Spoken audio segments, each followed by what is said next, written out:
Pathways Noida and Gurgaon, Tamanna School, Step by Step, Rajshri Gurukul all the way from Nepal, Strawberry Fields Chandigarh, Sri Ram School, Sun City, and many more.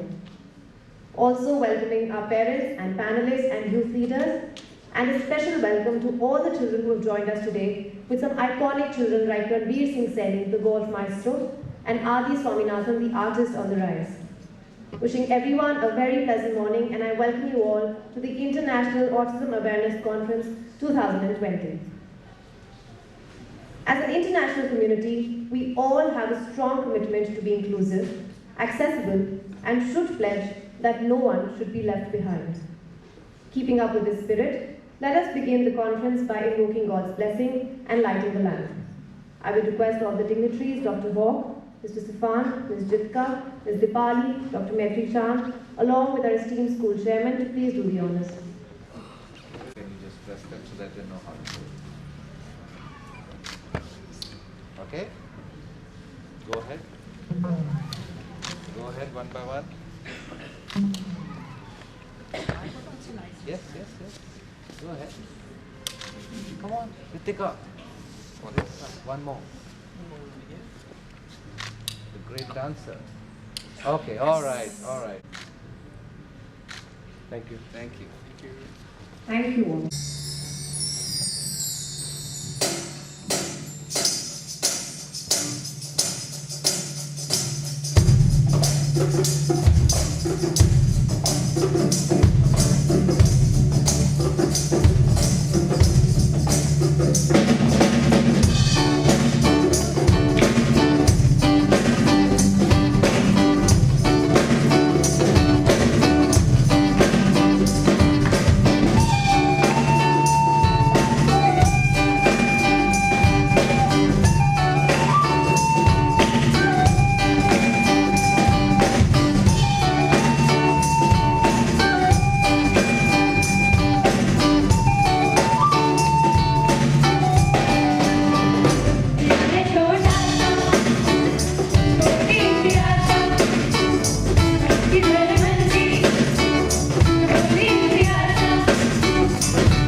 Recipient of the highest honor of sports in Haryana, the Beam Award, he is also the winner of 5 gold medals in the Asia Pacific Golf Masters held in Macau. Apart from that, he has also been the Limca record holder for 4 consecutive years since 2013 and 2017, and was also awarded as the Sportsperson of the Year 2015 by Sports Illustrated India. Ladies and gentlemen, I think he deserves a phenomenal round of applause, and let's welcome him on stage to share his video.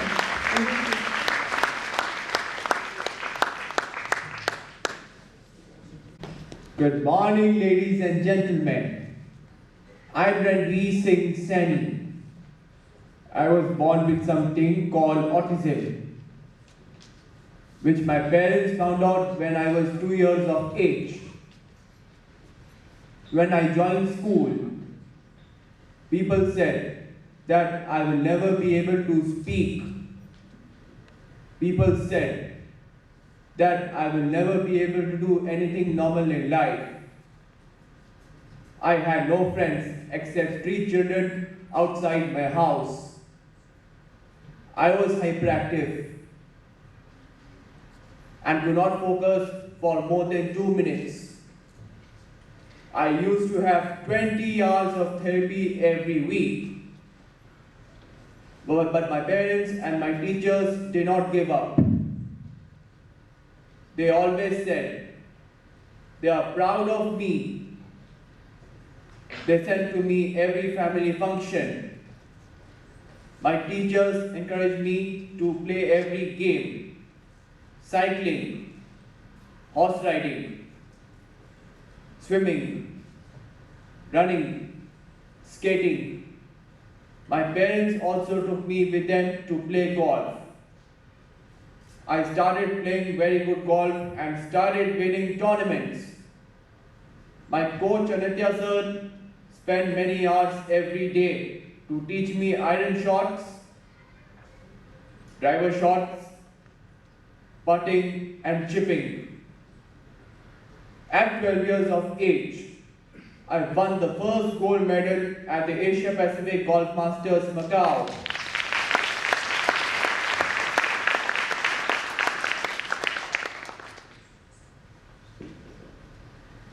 My whole school welcomed me at the school gate. Macau Golf Masters changed my whole life. I learned to enjoy victory and understand defeat. I met so many friends in Macau.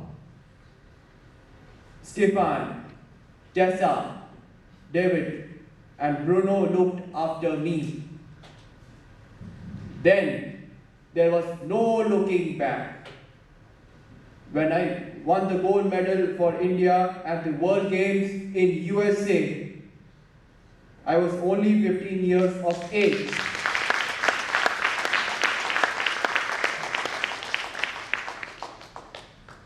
My name and photograph was all over in the TV channels and newspapers. I was very happy, and when my friends congratulated me and started inviting me to their homes and parties. This blazer, which I'm wearing, was given by the governor when I got the Beam Award by the government.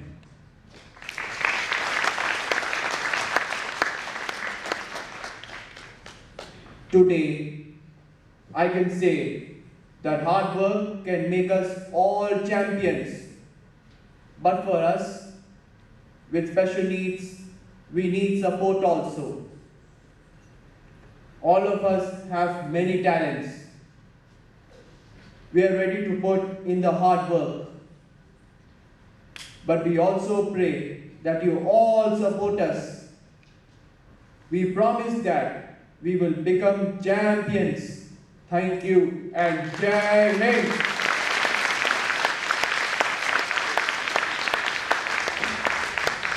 With us. Dance is not just about moving your hands and feet to a rhythm. It is considered a divine form of art.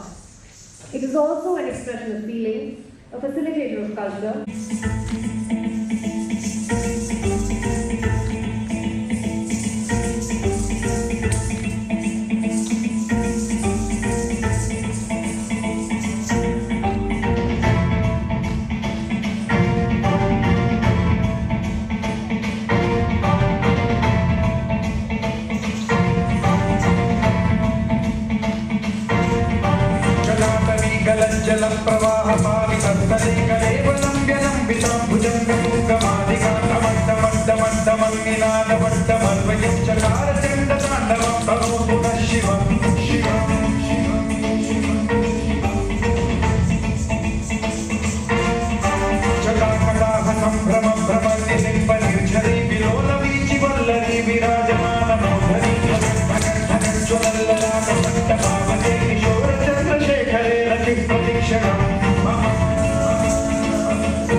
What a breathtaking performance indeed. There is no greater service in the world than that of one's nation. Our school chairman, Dr. Education, as a revolutionary educationist, have been remarkable to say the least. As the chairman of an inclusive school, he has made the utopia of holistic education and integrated development of children with intellectual disabilities at par with other school children possible. As a former chairman of Special Olympics Bharat, he has led the school to become one of the best in the country for inclusive education. All words of praise fall short for you, sir. You are an inspiration to us day in and day out. I would request you to please come up on stage and address the gathering. Student Council, please escort, sir.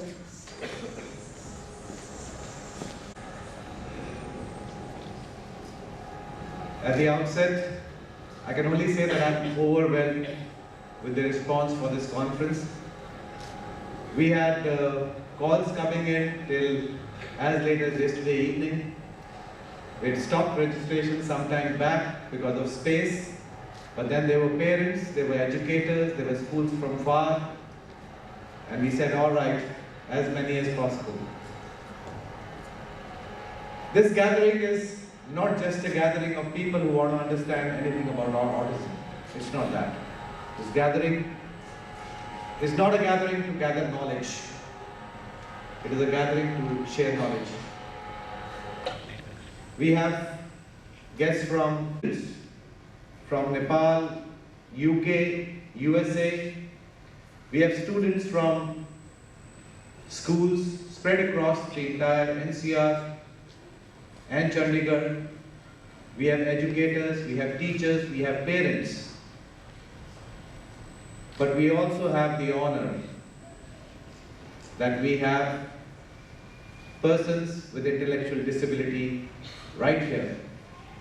Because, as my friend and brother Stefan always says, how can you have a conference on autism in the absence of people who matter the most? So here we are, to go through the day. It's a short time to understand, but that much is enough to light that little kindle which will take you through the rest of your life. I'm going to go through a small video, very short one. I'm taking you to a real-time video of the Barcelona Olympics. It's a race where one of the greatest athletes on earth ran this race. And let's see what happens there.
And he'll tell you more about him. Derek was not an athlete with any disability, but he needed at some point in his life, he needed someone to take him forward to the finish line. That is what we all have to do. We do not have to mourn, we have to celebrate as unified people for our society.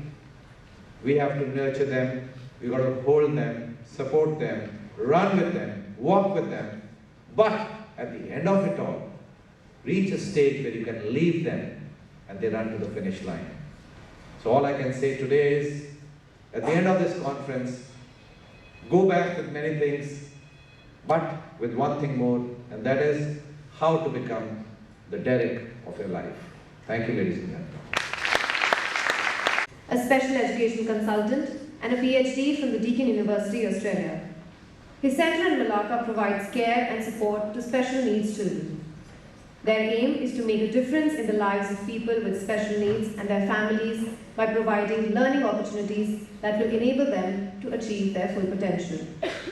His professional work focuses on screening and assessing young children for developmental disabilities. Sir, I would request you to please come up on stage and share a few words with us. Student Council, to please escort, sir. And I think it's good because it reminds me of how it was for me to be a father. And as you see there, my son, he's the one who got me started into all this.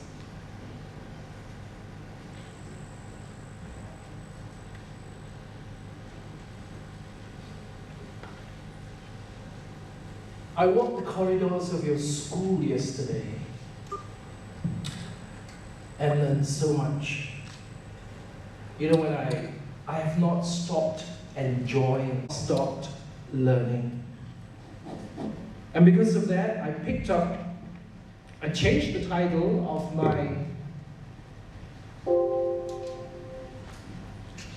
talk by plagiarizing this from your folder. Awareness is the greatest support. And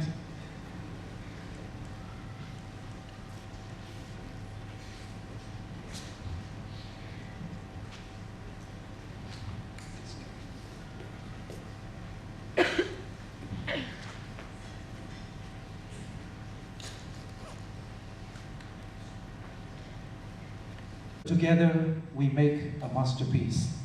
I like that very much because it reminds us that we are not none. No individual is ever the same. Just to get out of my emotional state and just to encourage all of you to, I would like each one of you to turn to each other and say, you are unique. Come on, turn to your neighbor. I can't hear that. Say that again. You are unique. Yes, and I want you to say something else now. Be very careful. Turn to your neighbor again and say, and I love you. I love you. Oh, that's terrible. Come on, again. And I love you. Yeah. But somebody say, and I love you. It's not laughing. I really love you. You know, when I first came into this field, and I was trying to ask some experts in this field and say, how can I be more equipped to help? Now I have a son with a disability, and I want to contribute more to society. And this doctor is one of the top pediatricians in the country. He just said to me, he says, Woodhawk, you don't really need special qualification, just love them. Just love them. And he heard that. That was what made me cry this morning. The father in front of all the crowd. And sometimes we feel embarrassed about disability issues. We hide our child. We are in denial. And yet, this father came up in front of the 65,000, and I've seen this video before. But it never fails to just move my heart. Love them. And friends, you are from all over, many parts of India, from Nepal and others. Just bring this message to your home school again. Whatever role you have, just love them. I was inspired by Ranveer. Thank you for sharing that. And he said, this is my inspiration as well. Stefan was saying that he was the one, the golf masters changed my life. This is the man responsible. And you know, when we're sitting together, we're trying to get to know him, he says, no, I'm not an expert in this field, I don't know anything. But you're the reason why we are all here, Stefan. So we are indeed thankful, and we need more individuals like this, yeah, who will love and embrace and include people with disabilities.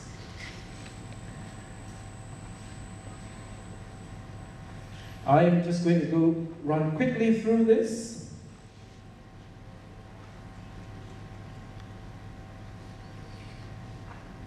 I'm not sure why everything isn't working for me this morning.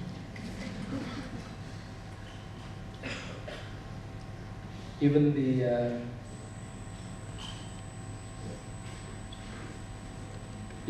grief, people like shock, people like in denial, they're sad, they're angry, they're anxious, and then they finally begin to adapt. But you know, it's not so simple, yeah? when we grieve, parents, families, when we grieve through, and you know, when we have a child with a disability, it's not just the child with a disability.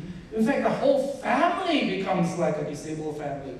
I remember friends, the community, our relatives, people close to us who love us suddenly begin to like, gee, because my son was one of those that would go into people's aquariums, stick his hands in, and pull out those goldfish, and then go, ooh. And of course they die.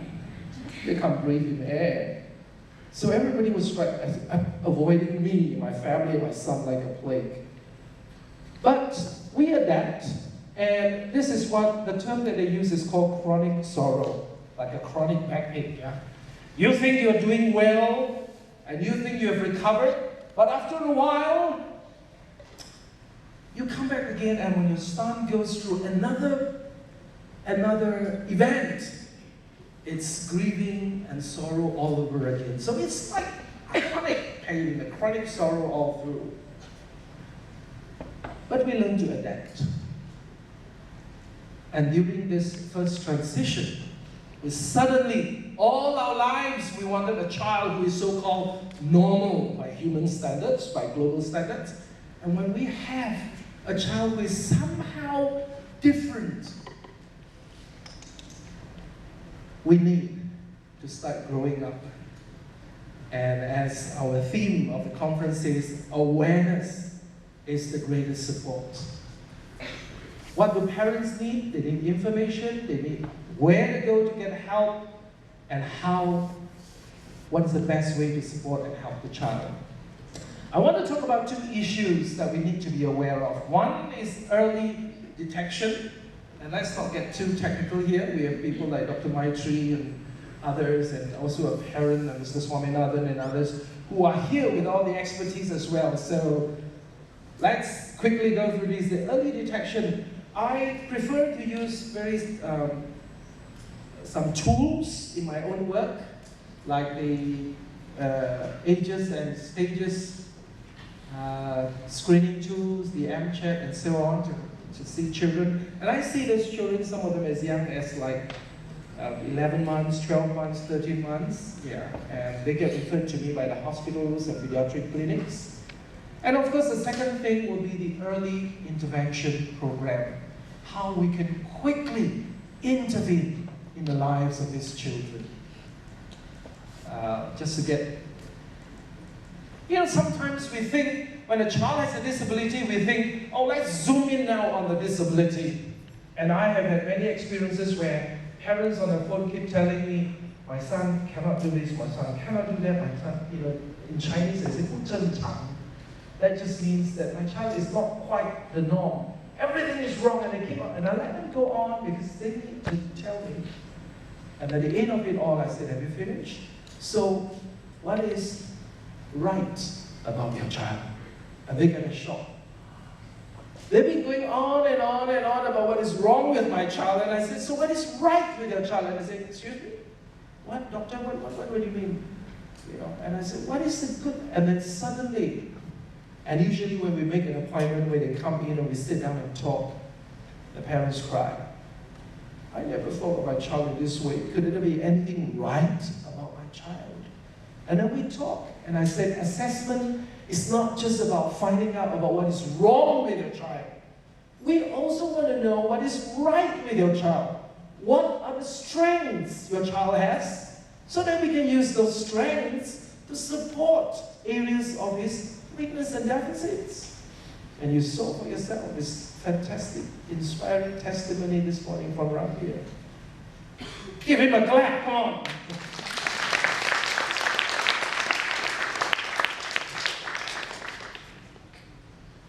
I saw this yesterday. Thank you, teachers, for bringing me to see this. I was tempted in my mind to ask, there's nothing wrong with these children. And there we were, Jita and I, there hugging them, holding them, and they were coming around looking at this strange person. I was, children, they do not know anything about the Wuhan virus. I am Chinese. And they came and hugged me. don't look so worried. I'm not from China. But you know, this is what children are like. They're naturally, spontaneously loving, accepting, and inclusive. And sometimes we need to become like little children. Isn't it? Because we, the adults, are the ones who go and tell them to be careful, to, you know. I was reading, there's some naughty postings on the papers talking about the Europeans particularly, sorry Stefan and Jitka, they are really so worried about this virus that, you know, they were avoiding even the Asian Chinese community. And this man came out and wrote an article and said, I am not a virus, because people were just excluding him. And people with disabilities, they are not a virus. They're not a disease. If we didn't prejudice them, they would be loving and so accepting. Ah, I love this man. He's right here. He shed so much passion, I could see in his eyes. Dr. Rajiv, give him a clap, yes. See, we talk about, you know, I feel embarrassed to be invited here and to call an expert and a guest of honor. I came here and felt really so small. I have so much to learn from you. As I sat and was on talking about, and I could see the passion from him. And I said, thank God this is such a wonderful school. And I met all these individuals there. And they are here this morning, yes? Look, they're all here. And it's wonderful to have all of you here. No two individuals are the same. And Dr. Rajiv has kept talking to me about an individualized education plan. Because as you affirmed this morning, you are unique, and I love you. And we must mean it from our hearts if we really want to touch an individual's life.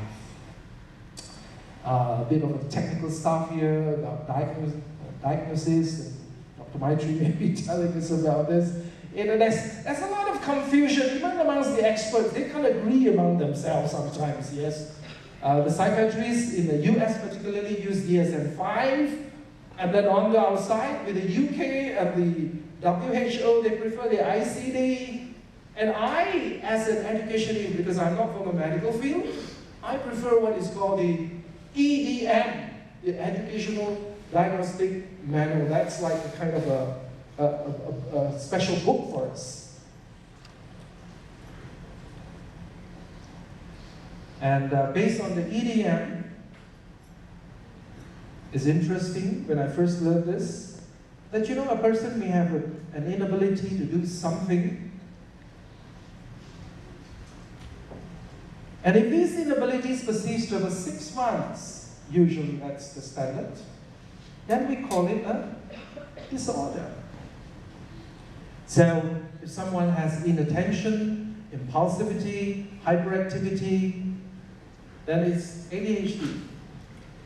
And if someone has issues with communication, with social interaction, being inflexible, sensory, and so on, then that's Autism Spectrum Disorder. It's a simple way of looking at the symptoms that someone has. Awareness, yeah, I hope as we look at this, become more aware about this. But it's seldom as simple as that. Look at this diagram. It's a horrible diagram. It's got this issue, which is ADHD. It's got this issue, and it's got this issue.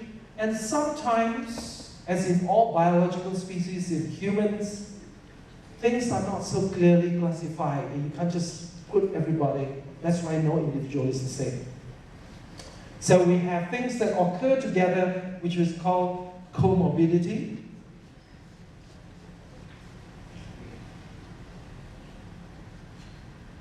Interesting to know, huh?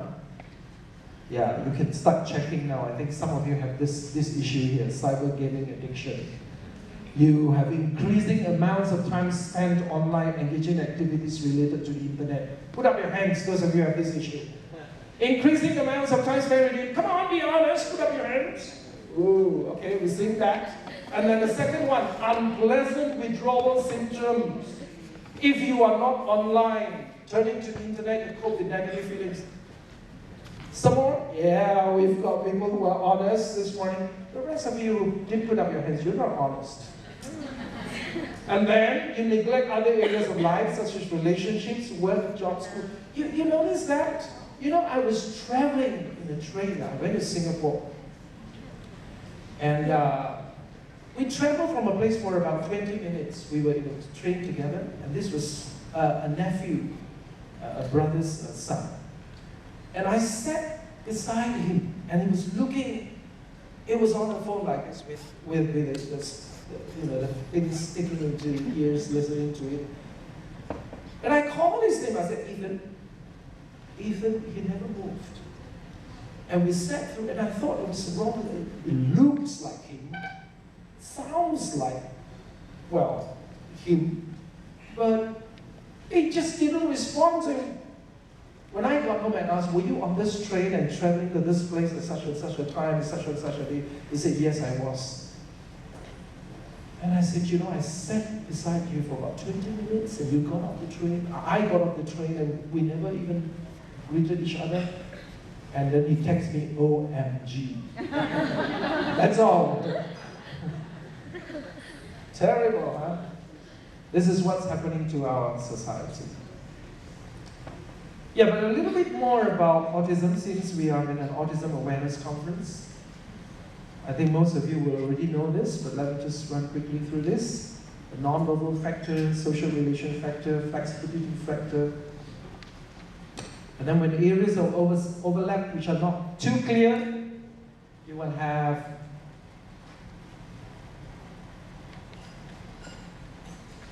some of these other issues: perception and thought disorder, speech language, alexithymia. So we all talked about Kenner syndrome as the classic autism. But there are also, as you can see, people with autism who pay good attention to details, who have deep, narrow interests, like golfing. Stefan, have you had a diagnosis for autism? Sorry, I'm not going to get invited to Macau this year.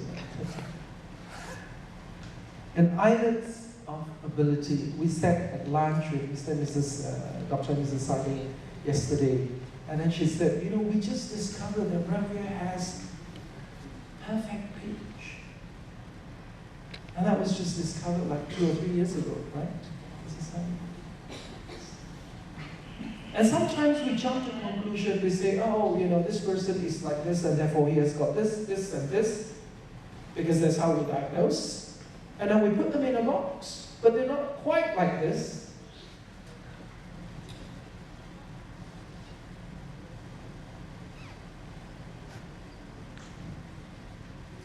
I'm going to skip through this very quickly. If you're interested, you'll have to see me.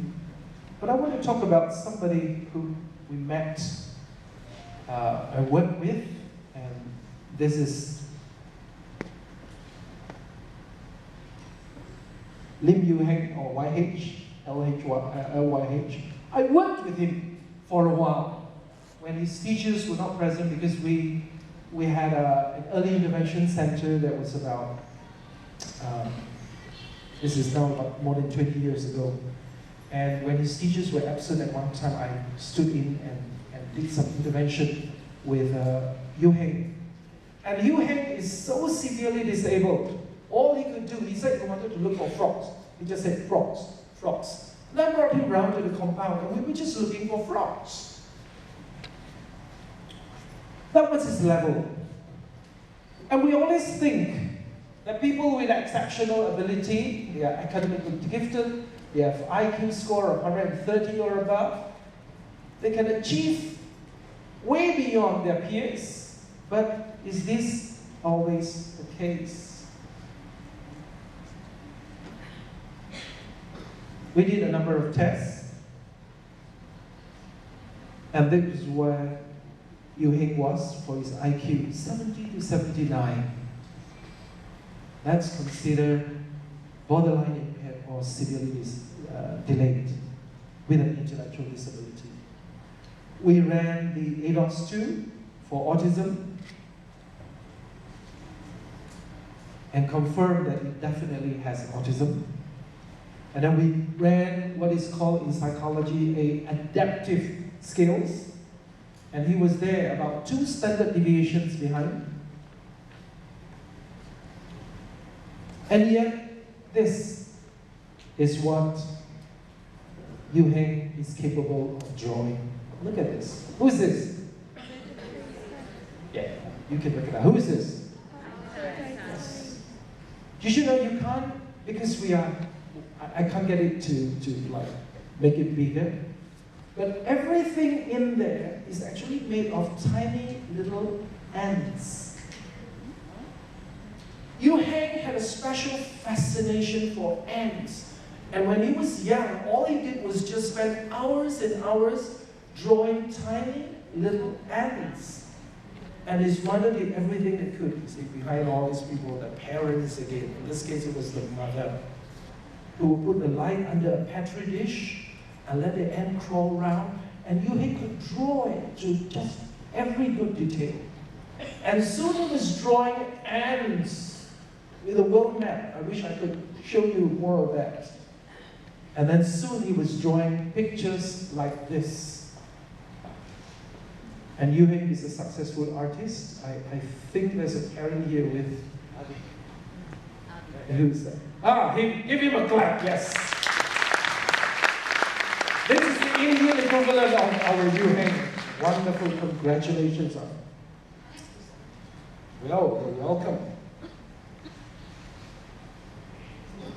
And so we struggle with some of these issues when we think about disability, we think about autism. We think we know, but we don't really. And then finally, as I close and end with my presentation, I want to talk about the third transition that parents often have to go through. Our children, they grow up. They grow into adults. And we have to start thinking about the special needs community. We have to start thinking about independence in residential homes. You know, Matthew, my son, has been going to the Salvation Army Special Education Program. And a lot of parents, when they send their child there, and we send our child about 8:30 or 9 in the morning, and then they come back at about 3 or 3:30 in the afternoon, and they keep doing that, and when they do that for 20 years, and we get 20 years older, and we're wondering, one day they're going to come back when mommy or daddy is not around anymore. So what's going to happen? And so we need to start thinking about independence. We need to think about how we can best prepare them. And it's interesting, I was given a scholarship to do a research on parents. Basically, what do they really want? They want to tell their stories. A lot of parents, Mr. Swami, Dr. Saini and others, we want to let you know how best we can support our child. And we have just started a project called Quad E, QAD, for the 4 E's. Engage, enable, empower, and enhance. Given a 5-acre piece of land, cleared the land, and then we had an international team of architects, engineers, and designers who came over to help us do the topography of the land and so on. And I want to finish off with this video, short one, that looks at the master plan, our dream and vision for this place. Yeah, main block.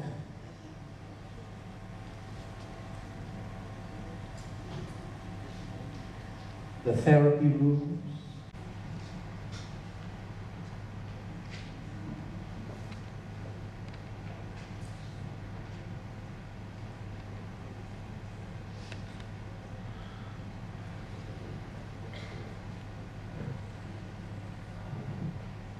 And this is where all the residential homes for both the disabled elderly as well as the elderly disabled. The disabled community grow old, and so we call them elderly disabled. But people get disabled when they grow older too. So that's the disabled elderly.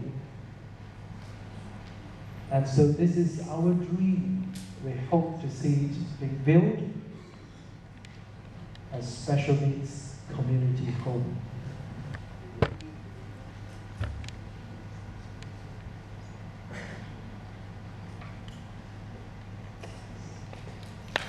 To you some sense of awareness. And again, I want to remind you that each one is unique, and we should love each other deeply still from our hearts. And awareness is still the greatest support. These things are possible. This school is a testimony to this kind of an awareness. Thank you very much for listening. A warm cup of coffee and tea in the foyer at the backside. And just a reminder, washrooms are on the right and the left, for men on the right and for ladies on the left. And while you're enjoying your tea, please look at the exhibition onto your right-hand side, which is displayed by our very own Ranveer and Adi. So we'll resume the conference in a little while.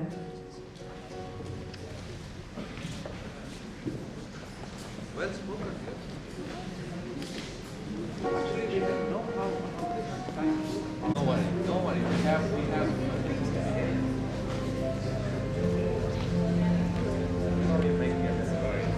Yes, live streaming. Yes, we'll do it again. So, yeah, we had one again. You had to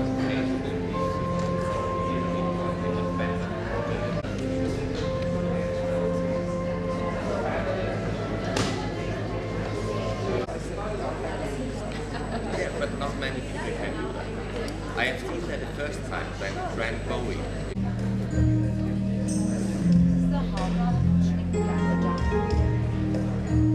Interesting, very, very. And what is that? This is my favorite road, Akshan to Ideal Road in Delhi. I want to go nearby and see that painting. Also very nice. And this is the.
But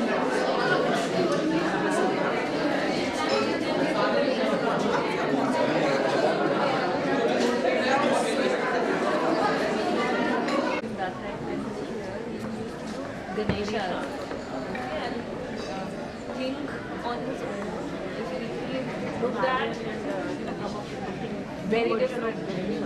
Now he has gotten that into sculpture, especially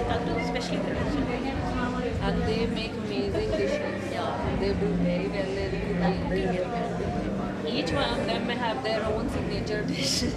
And then there's a little bit of carpentry down there.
I request all of you to please be seated so that we can proceed with the conference.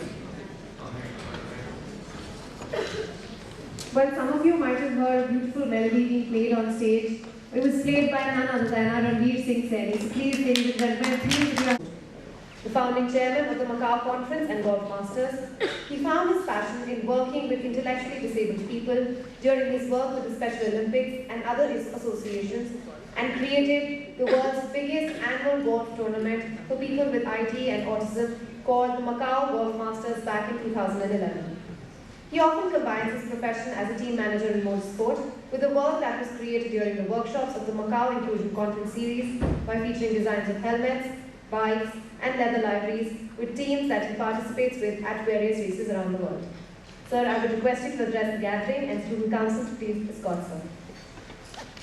Obviously, the task is pretty tough because we have a real professional keynote speaker, and I always make the same mistake. The last 2 years when we had a conference in Macau, I put him first. So he simply raises the bar every year. But I have to admit, when I came, I think it was 5 or 6 years ago, I came the first time to India. And just because of a very simple reason. We had a golf tournament in Macau going on, and we had a delegation from India, which was led by Dr. Saini.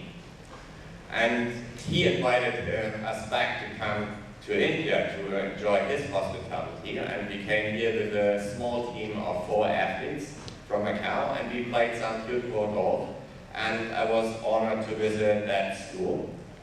And again, I feel honored to get invited back to come here, and because of Dr. Patty Bang, and it's overwhelming because I have seen the progress. I was already very, very impressed when I came here 5 years ago with seeing and finding such a great school with such amazing facilities, and I was overwhelmed. And then I again came here yesterday and walked with Dr. Kadika and Bernard through the school.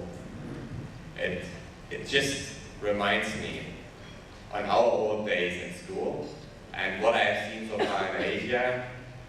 And I believe the standard that you guys have here is a testimonial that should be taken all around Asia and even further back to Europe, because what you have done and achieved here should be a testimonial all over the world. And thank you for inviting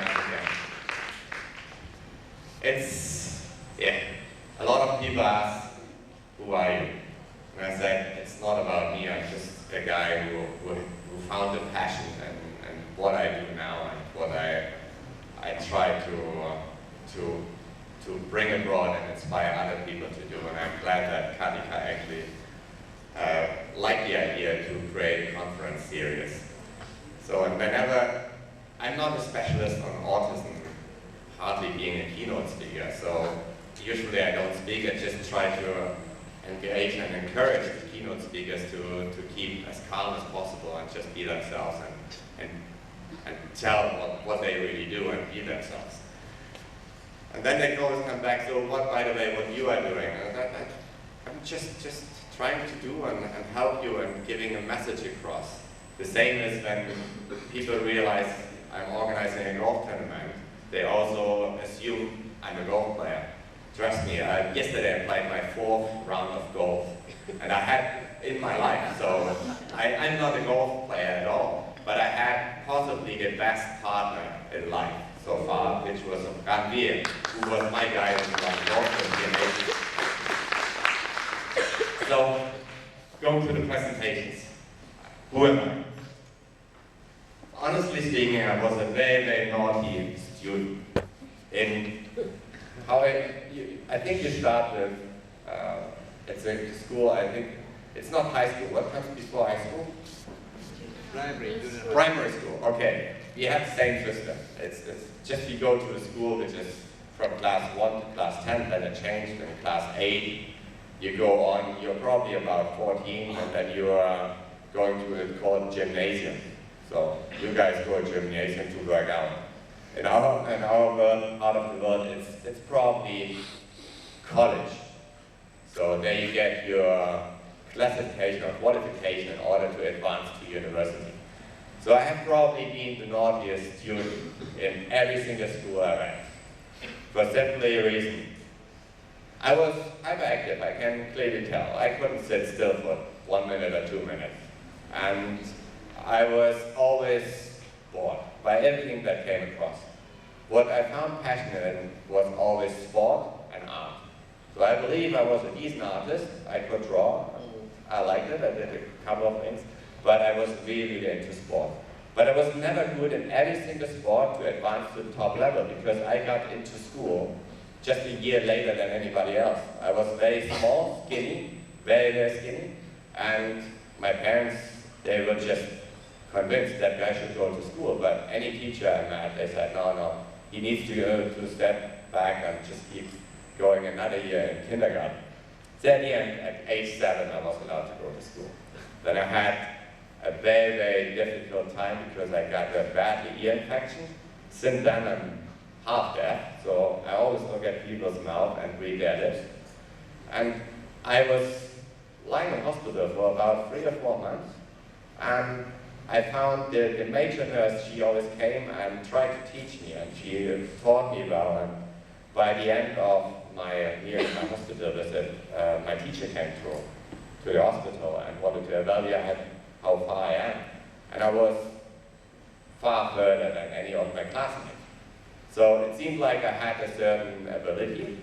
So I was never diagnosed with any, whatever we call it, it's autism or whatever.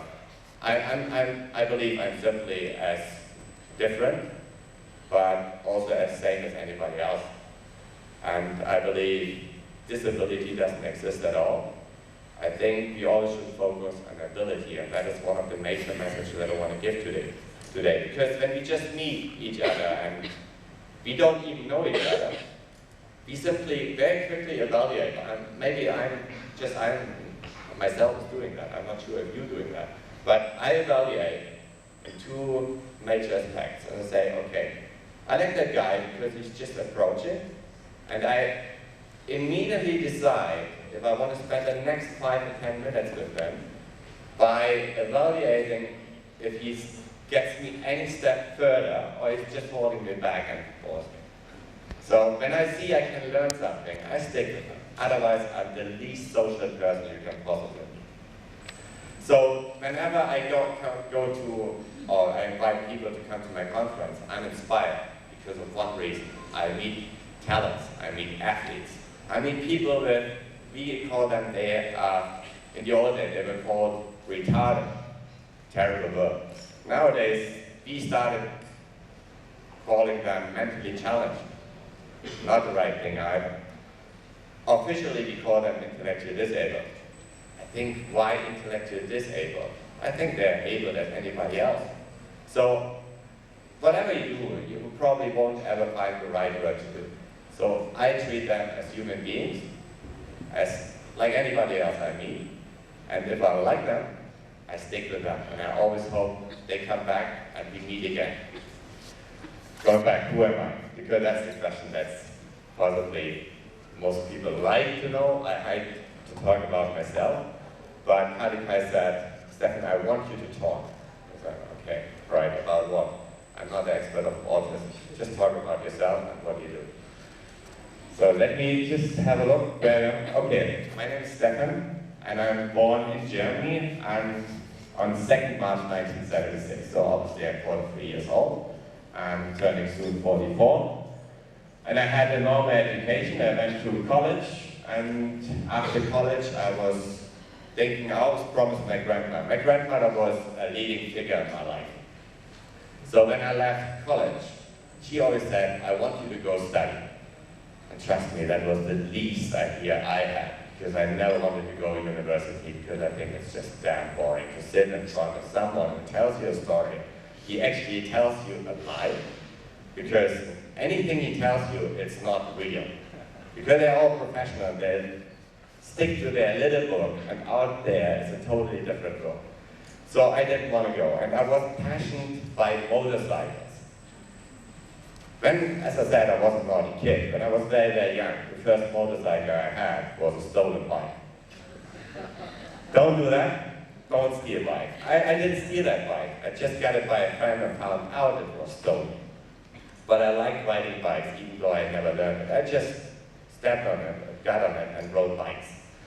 And when I was 14, so I was growing up in the eastern part of Germany. So the wall came down, became one Germany, and I was invited to finally visit my grandmother, who was living in Western Germany. So her neighbor was a policeman, I believe, and he had a motorbike. And my grandmother knew that I have a passion for bikes. So she asked my neighbor if he could take me for a run. So we went. In Germany, you might have heard, we have highways. A highway means it's at least a 3-lane road, and you can go as fast as you want. So if you ever want to go 300 kilometers an hour, you have to go to Germany. So we went on a motorbike, and I was sitting in the back of the bike, being 14 years, and I was scared to have. But on the other hand, I love that feeling, these butterflies in your stomach. And that was when I really caught the bike. Story fast. Finished my college, and I said to my grandmother, I'm not going to study. I'm going to become a motorcycle mechanic.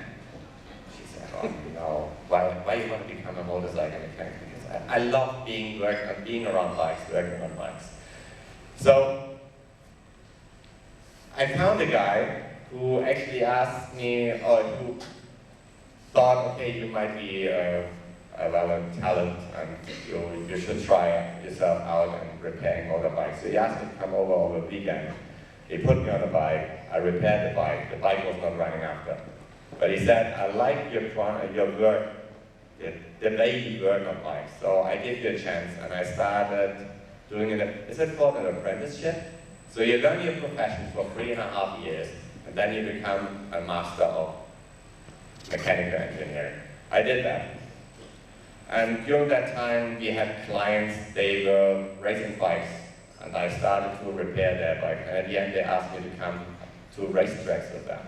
And I found that's heaven. Because being around bikes and then racing bikes, I didn't, so far I didn't race. They raced, and I just repaired their bikes, and I put them into the gravel, so they had to be rebuilt. And yeah, at the end, I was in a European Championship for a private year, and I got picked up by a factory team called Mota. It's an Italian team, and they asked me to come over to Italy. And suddenly I found myself stuck being a professional motorcycle mechanic. Got well paid. We were very successful. And it just continued. And I went from racing team to racing team. And everybody asked me, why are you so passionate about racing? Because I just skipped one story. I'm probably the only motorcycle racer, because I raced myself, that never finished a practice session nor a race, because I always crashed. Because I saw on TV, on Eurosport, a TV channel, a race in Paris-Bercy. It was a go-kart track in a hall like this. And all these superstars raced motorbikes, basically motocross bikes on slick tires. And I said, I love it. Raced bikes before. Next thing I did, I bought a motorhome, I bought a motorbike, I went to a racetrack and raced. So I thought, okay, what they can do, I can do. And I was incredibly fast, but only for one lap. Because I didn't have the feel for reaching the limit and staying at the limit. I always went too far. Like, whatever I did, I went too far, I just couldn't limit myself. So I said, okay, I'm not talented enough to be a racer. I stepped on the other side. I became a motorbike mechanic, but then also that was not enough. I said, I'm gonna found my own team. My first rider was an Australian and a German. They got thrown out by their own teams because they ran out of money and they needed someone, they wanted to continue. And I said, I'm gonna take you on and we build a racing team. And it went on and went on and on. So then I was a race mechanic for Suzuki Germany, and we raced the German and European Championship. And then I got that bug. I actually got invited to Macau in 2000. So we came to Macau. I didn't even know where Macau is. Those days, as a small kid, you had all these matchbox. You know, these small toy cars? And when you looked at the back of the car, there was written, made in Macau. That was one thing I knew about Macau. The other thing, we had an ice cream. It looked like Magnum, but it was called Macau. I'm not sure if you had that as well. That's the only thing that I knew. So when those days, my rider was called Benjamin Yatsenberg. He said, you got an invitation to go to Macau. I said, where the hell is that? He said, we're gonna go to Asia. So we were flying all the way to Hong Kong. Yeah, found ourselves in the middle of the city. I said, where is the racetrack? I said, it's in here. It's the road from the ferry terminal down to the Lisboa Casino, up the hill, through the Esses, and then going basically just the inner circle in the city. I said, very interesting. Okay, and there we were, and we found a perfect environment and raced since then in road racing. Road racing is just, usually you probably know Formula 1, MotoGP, so they race around racetracks. But what we do, we race around cities. You will see it a bit later on. So we went to the Isle of Man. That's probably the most famous motorcycle race in the world. If you ever have a chance to go on YouTube, Google Isle of Man TT, or the TT, Tourist Trophy, and just watch it. It's mind-blowing. Probably the most dangerous thing you ever do, so please don't do. But enjoy the thrill because it's really thrilling. So then to the Isle of Man. We were quite successful as a private team. And there was a guy called Klaus Plattenberg who called me and said, okay, Stefan, I like what you do, and we should do that together. He was the team manager of the Honda factory team in the World Superbike and World Supersport. So he said, why don't you just take our bike from last year and go racing in the Isle of Man and all these road races. So I did that. And you see some pictures. So obviously on the very, very left, top. This is me and my rider, Benny Jensbeck, I just spoke about, and that was probably 2003. And left to it, it's Chris Palmer, multiple TT winner. Those days, he could have been my dad, and that is how we met. Because when he came to Macau, we didn't know each other, I just hired him. Because one of my other riders, he crashed and broke his leg, so I needed to replace him. So he got on board, and when he came to Macau, he asked, okay, where's the boss? And I was just working on a motorbike, like a mechanic, and that here he is. And I was shocked how old he actually is, because in those days he was 43 or 44. And he said, you could be my son. I said, it's a pleasure to meet you, it's an honor to meet you, I'm working with you. And we gelled well, we had a great experience, and then we continued. The top right is the Honda factory team with Martin Finnegan, Cameron Donald, and Callum Ramsey. On the very left, as I said, we always took things to extreme. In 2007, I just thought one team is not enough. I'm gonna bring 4 teams. So I had the factory MD Augusta, a Kawasaki factory team, my privately team, and a private Honda team. So I had basically 12 riders under contract, and yeah, we always try to look professional.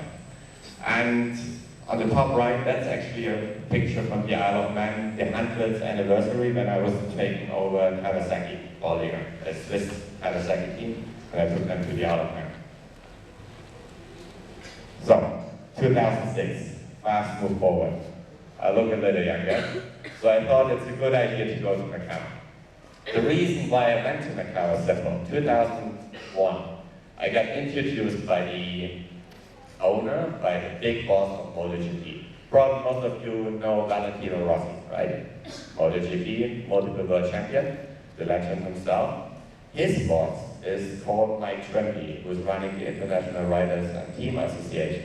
Basically, they're running MotoGP. He was at the same time the organizer of the Macau Grand Prix. And he felt like, I call him today, he's like my godfather. So we got very, very close. He was always a supervisor and mentor too. And he said to me, Stefan, you are based on talent. You should not be a mechanic. You should not be a team manager. You should do something more. You should do much more than what you currently do. I said, okay, I tell you what, I'm going to go to Macau. He said, what the hell do you want to do in Macau? I said, you're running Macau, but it's badly promoted because all the teams that come over there can't find sponsors, don't get money for it. I said, let me go over there and try to find sponsors because Macau was just developing, opening the gaming business. So I said, there must be money and it must be possible to find that for the teams. So he said, you're crazy, but knock yourself out. So I went to Macau, and those days I was still running motorcycle teams, constantly broke. So all I had was left a team track, 1 or 2 motorbikes, a couple of toolboxes, and a couple of spare parts. And I said, what can you do? So I packed a bag with a couple of spare parts, like brake pads, brake lines, handlebars, footrests. The last money I had, which was probably about, it's not even a monthly salary of an average person in Germany. I said, let's go to Macau on my 30th birthday. And I called my best friend out and said, can you give me a lift to the airport? I see you in 10 years. And he said, you're joking. I said, no, I see you in 10 years, send me to the airport. So I was on the way to the airport, went on the flight, came to Macau, and I said, I'm going to come to Macau and found my first own company. That was called SK Support. SK Support why? I don't know, Stand Crew Support. I think it was one of my former writers who said you should have your own logo and you should have your own name, and so we made that brand into a company. So what is our business? I called it, I was ambitious and said, what am I doing? I'm managing motorcycle riders, teams, and I believe I'm a decent promoter in motorsport ideas. So Macau, nothing was there. All we had was Beautiful city, the gaming business coming up, but nobody ever working in sport. So I said I'm going to call it the first Macau Sport and Incentive Agency. At the same time, I tried to approach people who were sponsoring my racing team and the others. Everybody said, what for? Why shall we give you money? Because at the end, it just costs us money. And you keep people out of our casinos, and it's no point to do. So they said, but I tell you what, we all these CEOs of the companies, we are pretty bored. Because we are constantly going to all these black tie functions, and we're working hard, and we hardly have family life, but we also need together from time to time meeting friends. I said, why don't you come up and create something to get us out of the office, together and do something decent? I said, all right, let me go home. And I used to have the best ideas when I go for a shower. So I was standing under a shower for about half an hour, came out, and I had my first student those days. So, another story I forget to tell. I took students from Germany to Macau in order to do their internship for their bachelor and master thesis. And my first student was called Florian. We were living in a small tiny apartment in China. All we had was basically a small living room. Each one of us had a bedroom. But in the living room, there was not an office table, there was a pool table. Because we thought, pool table, I always wanted to have a pool table. Let's get a pool table in the house. We cut that apart, we were living in the 11th floor. The pool table was so big, we couldn't carry it all up. So we cut that pool table apart, carried it up, put it in the living room. It was hardly big enough to actually accommodate the pool table. So we used it as an office desk, dinner table, anything you needed for it. And we were living there, and I came up out of the shower and said, Florian, put everything away. I got an idea. We created a golf tournament, a charity golf tournament. I had no idea about golf. I know you have a ball and you have a club. And I didn't even know if it is 6, 8, 9, 10, how many holes. No idea. So it should be easy. Just Google. Google is great. So we Googled tournaments. I said, okay, what's the core about charity golf? I said, you should get people involved who have a lot of money. And you just tell them a story. You're going to pay for playing golf with us, and you're going to give your money. Actually, you just ask them to pay for playing golf, which you do anyway when you go on the golf course. So we asked them to pay each one of them $20,000 Hong Kong dollars to enter a team. Not sure how much is that in rupee. It's probably 100,000 rupee. Yeah, they have quite a lot of money in Macau. I said, okay, everybody puts money on the table. You're going to play golf. We're going to host you on the best golf course in Macau. We're going to put great food on the table. We're going to give you clothes and everything, and you just get drunk on the golf course while you're having a good time. And we offer a prize money of 200,000 Hong Kong dollars. Basically what we did is all that money in a pot, paying all the fees that we have to do, all the equipment, and then we have probably, fingers crossed, 200,000 left, which we give back to them. But not to keep it, no, they have to pass it on to a charity. So, a pretty decent and simple concept, and it worked. So the first tournament that we had was, I think it was won by Aristocrat. It's from the industry, a provider of all these equipments.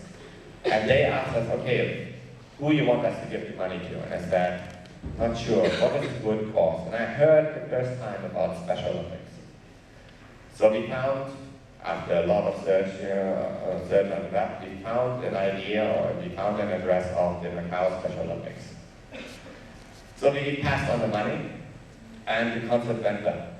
So idea was born, people were impressed by the way we do, and on the same hand, I had the time or the chance to actually approach the same guy who played golf. I said, I need a little more money, because I need you to fund my motorcycle racing team in order to race. And that is how it all went on. So the first charity, Macau business charity, was born. At the same time, I was working with Chinese companies in order to do all the clothing. But it was very unreliable, because I could not, they were not like me, everything on time. So I was scared they could not produce in time and the right quality. And I said, okay, why am I not founding my own merchandising company? So I went to China and looked for these small factories. And I found a guy who was having a small factory, and he came to our office, or those days our office was our home. And this guy didn't speak any English, but I didn't speak any Chinese either. So you can imagine how we met in our office and talking about the way we need to design clothes and what we need. So he came over with all his catalogs, and we were choosing materials, and it was just guessing. I mean, we talking with hands basically, and drawing things on paper, and trying to figure out how to produce the perfect clothing. So I really like that guy. Even today, we still work together. He doesn't speak any English. I don't speak any Chinese, but we have a long-term relationship than that, and it just worked like this. I prepare everything at home. Give that sheet of paper to him. Tell him to use that fabric, and he manufactures it. So that company grew tremendously. So this was SK Merchandising. SK stands for Merchandising. So, next year. Yeah, I thought, okay, we are living in Macau, and there was a German writer who approached me in Macau during the Macau Grand Prix. And he said, I want to race the Isle of Man. I said, I like that. I always wanted to take a German writer to the Isle of Man. We do that, we join my team, but as I said, I was based in Macau, had nothing to do really with motorcycle racing teams anymore, because I was just managing the teams for the riders, but I didn't have any equipment. So I said, you're going to bring all your equipment. So he brought his motorbike, his friends, his mechanics, and I got other teams to provide me the truck and all the other equipment we need, and we went to the Isle of Man. And I called it the Macau racing team. So there was nothing Macau, it was just needed idea to promote Macau across the world. Macau racing team was born. So at the same time, because it was a pretty good concept, that guy and I, we found the pen-splitting BMW on the product racing team. Another very interesting story. Because we were racing Yamahas. But that year, BMW introduced a new motorbike. It was called the S1000RR. And Rico got, from mysterious sources, he got one of these very first bikes. And it was just a standard bike like you could buy nowadays in your, like the next dealership. So he said, why don't we put that together? You're going to go down to Spain, where the official factory team was practicing. And we try and back them for some special parts. It all went well. We got all these parts to a lot of torques. And we put a bike together, and I said, if we do that, we're going to have to make it look like a factory team. So we colored the bike exactly the same shade. We got the clothing the same. We decorated everything like we would have money as the factory team, and we were the factory team. We came to Macau and did everything in a nightclub, and it looked like the part, like on TV. And yeah, we were very successful. First time a BMW hit the road racing scene, we came fifth. And the big boss of BMW, who was a good friend, but he was in charge of car racing, Formula 1 those days. He came over, I didn't know that the BMW factory team is here. I said, keep it for yourself, there's nothing factory here, it's just us, we make it look like. I said, oh, the big bosses should know. So he went to the starting grid, took pictures, and sent it to the motorcycle boss. He was the boss of the cars, so I sent it to a motorcycle boss, and we got in trouble, because that was not official, but we looked official, and we were successful. The next step was, we got a call from BMW, why don't you become the factory team? We give you all you need, and you really represent us, because you were successful, we like the style you do. So this is basically me. So I found over the years 4 companies, and I call it now the SK Group, even though SK Group doesn't really exist. These 4 companies exist. One is SK Support, which is a sport agency. As I said, we take care of sport and teams, events around the world, and we consult on corporate social responsibility. So we usually combine corporate social responsibility with sport. Then we found that company, Event Management, Macau Business SK. Macau Business you know, Paolo, my partner in that, he has a media group in Macau. They're successful, and his prime publication is called Macau Business. So we said, we put us together, and we call it Macau Business SK. Again, SK. So we found that annual Macau Business charity golf tournament, and over the years, we come back to that later, obviously the Golf Masters and the conference. Then, another point. Okay, as I explained, we found SK merchandising, we call it Macau merchandising. But with all the events that we do, we were always relying on other people. And I hate relying on people, because I learned something. If you want to do it right, do it yourself. So I thought, Paolo is publishing magazines. I think anybody can do it. So I started publishing magazines, even though I had no education in design whatsoever. I just studied magazines, how they do it. Used the program in those days, CorelDRAW. When you talk to people nowadays, and that is the worst program you can use to do a publication. Till one day a guy came to me and said there is a software called InDesign, and you can put beautifully magazines together, and that's what we did. So I started publishing magazines. I actually offered that deal to Paolo those days, and he said, no, I don't want to do it. I like to do things myself, and I don't want you to get involved. But I promised him one thing, because he published a magazine as an event magazine to the Macau Grand Prix, but he had no clue about racing. I said, I'm the guy who knows a little about racing, so I published a magazine, and I promise you, you will take your magazine off the market because you won't sell any advertising to publish it. Exactly that happened that year. And the Inside Macau Grand Prix magazine was, found. So since then, I think it's now 14 years, we have that magazine, and I believe it's a pretty decent one. And by the way, I have to give you one copy when you come next to Macau. So this is SK book. So, this is the interesting story. I mentioned that with our first charity golf, we had prize money of 200,000. We gave it to the Special Olympics. Unfortunately, I never heard back from them. I didn't know what happened with the money. Anyway, we continued that golf tournament over the years. In 2011, the president or the chairlady of the Special Olympics Macau, Ada Lowe, a very good friend, we all met her, obviously the one that had been in Macau. And she came back to us and said, Stefan, we really struggle. We don't have money. We have 11 people of staff, and we would like to continue our events and give them a future, a daily task. And I said, okay, I don't like just giving money. Because it was, first of all, it was not my money, so we have to justify what we do with the money that we receive from other people. So I said to her, I'm willing to help you because I like what you do at the Special Olympics. So I help you, we put you back on the list of beneficiaries, and we make sure that somehow you receive money. Because we knew who's going to win the tournament anyway, and we made some calls and said, I want you to consider to give your prize money to the Special Olympics. So I had my ways to manage things. But the deal with Ada was very simple. Those days we were already quite professional in golf. So golf was our passion. It became our passion even though we still don't play golf.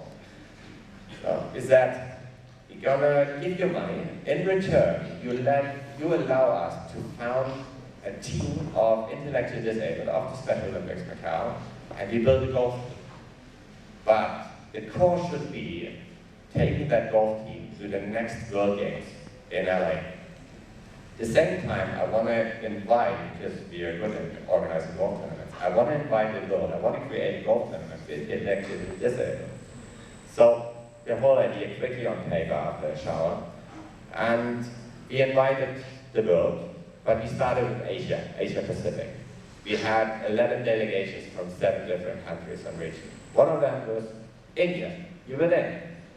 I just realized we got a bit mixed up of numbers. I can't really remember what it was in 2012, 13, 11. Anyway, we found that tournament, the first outing was more than impressive. And people were just starting talking. Oh, we went to Macau, great tournament, and they give us anything you need. So that tournament grew from year to year to year. But I never got out of that focus. I wanted to create a golf tournament and a golf team in Macau and take them to LA. It all happened within 3 years. The golf tournament team, at that time, actually he came, I believe he came to India before we actually went to LA, was it? Yes. 2015. So, at the end, we got that golf team. We had 4 players, and we went to LA, and we won 2 gold, 2 silver, and 1 bronze medal. So I said, mission accomplished. Bam. That was the deal. At the same time, I worked with motorcycles. So I thought, how could I actually do more than golf? And we skip all that a little because I get to it when I show you the pictures. 2012, correct? The first golf tournament. So we had teams from all over Asia, South Korea, Hong Kong, Australia, China, Malaysia, India, and Macau. In 2019, so you see the difference, go back, small. Half of them are only players, the rest are families, coaches, sponsors, and us. And this is from last year. Again, we talk about the conference comes later. So you just see the scale. Over 8 years, it became the biggest golf tournament, invitational golf tournament for intellectually disabled in the world. But in 2015, an idea was born, which continued over 2016, our very first conference. So what we did, I always had good friends from Thailand. Thailand, why? I love Thailand. I used to stay a lot in Thailand, and I met an artist over there who brushes helmets. So he does paintbrush. Oh, and he started painting all these helmets of my riders and beautiful artworks. And I asked him, okay, I have not much talent anymore because I didn't practice of art, so I want you to come to Macau and I want to paint with the athletes. So we started art workshops. I said, I want you to design with the athletes some motorbikes. So that is what you can see, what they did. We put just outlines like blank and gave them all sort of pencils, colors, and they just went on and they created some of the most beautiful designs of motorcycles. I wasn't really sure those days how we can actually feature them on motorbikes because we got crazy, really colorful. And I said, I'm not sure if my sponsors will like that, but we will try. What happened? We went, besides that, those days it was not even a conference, it was just an art workshop next to our golf. But I continued and I went on to go to daycare centers in Macau and asked them to continue drawing. And we also did helmets, as you see. Simple lineup of helmets, putting colored pencils there. And they started really creating tremendous designs of motorcycles. And the concept was for creating something out of nothing. You might remember that, so also something, I don't know how we got that idea, but we thought it was nice. And MGM is one of our biggest sponsors in the golf, was one of my biggest sponsors in motorcycle racing since I moved to Macau, and they liked the concept. But I said to them, continue sponsoring us, but it's not going to be only MGM logo on it. The kids' design will be featured on the motorcycle. Nobody's ever done that. You probably have seen motorcycles. Simple colors, big logo on it, that's it. So we said, no, our motorcycles are different and very colorful. And you can see in even the details, even the motorcycle chain is totally colored, the rims, the bikes themselves. And we unveiled the pants, because in those days we were still an official motorcycle team of the BMW group. And yeah, we launched that team, and we were lucky to have a multi-millionaire as a rider. He actually paid for riding for us, and then we had the most successful rider of Macau, which was Michael Rutter. And they raced their bikes. Obviously on the right you see Michael Rutter, he is record winner of Macau Grand. And down there we have Dan Kruger, a Canadian, China Superbike champion, and yeah, multi-millionaire bike. And they raced these bikes, and we got tremendous response all over the world, because everybody was wondering, why are these bikes so colorful? we continued that in a conference. It was a 3 days, originally a 3-day golf tournament. And we felt the urge of the parents and the athletes, and especially the coaches, a sort of interaction. They had lots of questions. They met from different countries all over the world, and they found, okay, we should exchange ideas and concepts. So we said, why not using the Golf Masters as a platform to create a conference? Out of a 3-day golf event, we are today to a 6-day conference where the Golf Masters is just a workshop. So we continued. We, every day, every year, in the MGM, the first day, besides the conference, because we have the athletes live in our conference. Obviously, attention span, as we all know, is not as long as you guys. So when they're ready for it, they go outside and being supervised by our friends, the artists, to do some artwork. So that's what we do. We paint motorcycles, helmets. I sometimes feel it's every year the same, but it's not. The outcome is just different. It went on. Our team obviously continuously new riders. So we went on and created different motorbike designs. There we have a lion, which is just different color schemes. On the left is just the handprints. So that conference before, we asked the athletes to basically put their hand into a color and put it on a sheet of paper. And we thought it's a great idea because hands is a symbol of friendship, communication, autism. So we always need these hands, obviously also in our brochure. And we thought it's good to put them on the motorbikes. At the same time, we designed helmets, very, very colorful helmets. Again, the team picture. And I thought, Dan Krieger, his story is amazing because he was not calling it an abandoned child, but his parents died, so he was brought up by, he was adopted. And he was a motorcycle rider by passion, not professional at all. But he was a naughty boy as I was. He was drinking a lot. You have heard the story about him. He was using drugs. He was a party animal. And it went so bad that he realized something needs to change in my life, and it was his wife that came into his life. And then obviously becoming a father, taking on the responsibility. His business went on well, so he thought like, okay, I'm from there to there, which with a lot of work and commitment is possible. So he should actually share his story. And I thought it would be perfect to have a motorcycle rider sharing a story that is unbelievable. So I asked him to come to Macau and talk about it. So he came and he shared a story which was inspiring. Again, we continued to do fashion design on motorbikes. And as you can see, very, very colorful. The same we did with leather suits. Nobody had ever done that before because obviously it's limited, the kind of artwork we can do. And with one of my trusted partners, PSI in Czech Republic, you can do amazing designs. So the designs you can see on the left, this is what we create in the workshops. On the right, the real product. You see, one-to-one.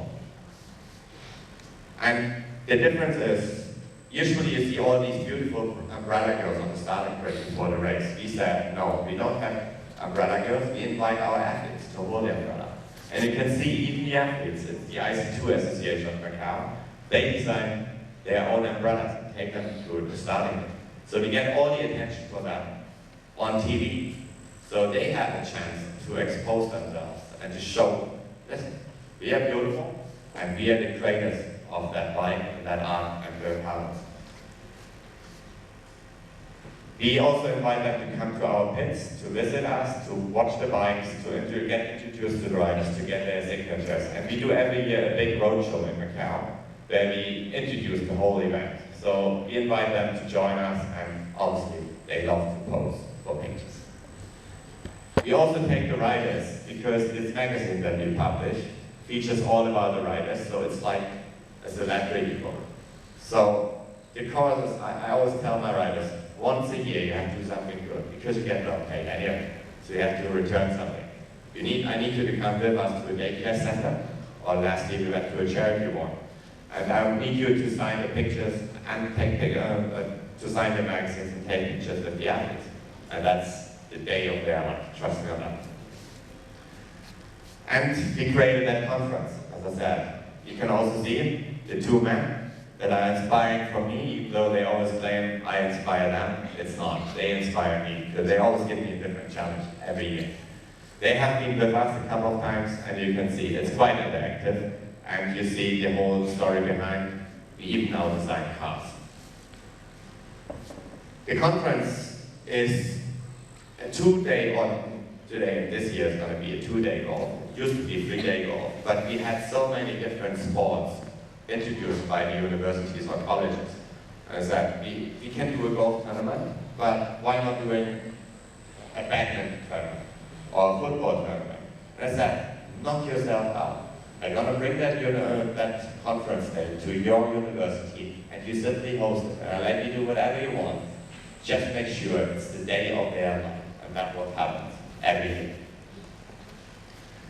As I said, designs continue. So this was 2019's leather suit and the helmet designed in our workshop. That's the real outcome. The motorbike, the helmet, the design of the leathers. Same of the trigger. The leather in the workshop, the helmet, the real outcome. And I want to show you about Macau Grand Prix.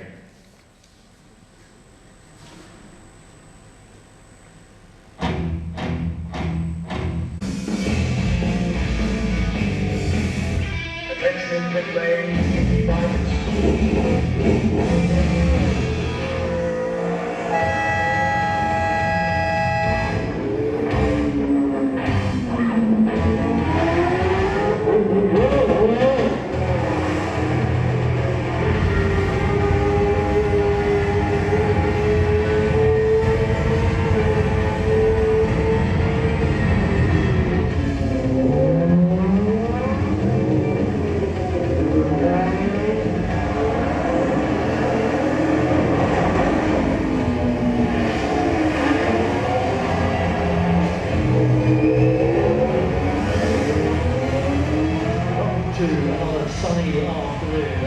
the Macau Grand Prix of motorcycle racing here this afternoon.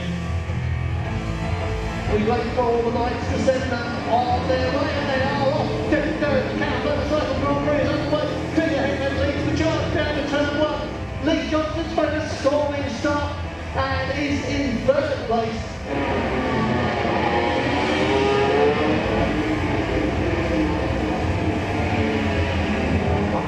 Already struggling to be the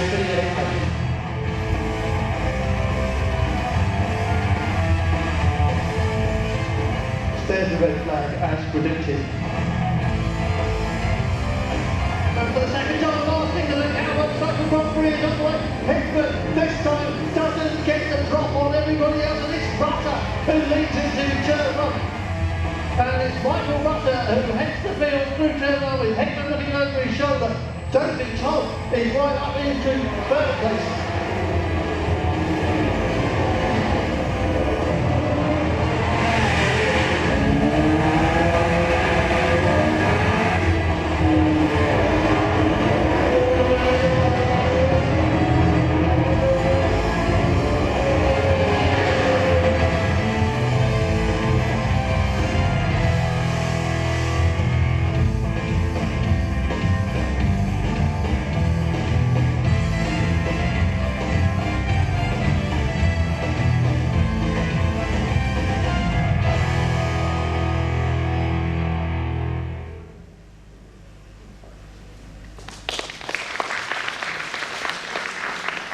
So this year, last year, we had 3 riders featuring the designs of the motor of the Inclusion Conference.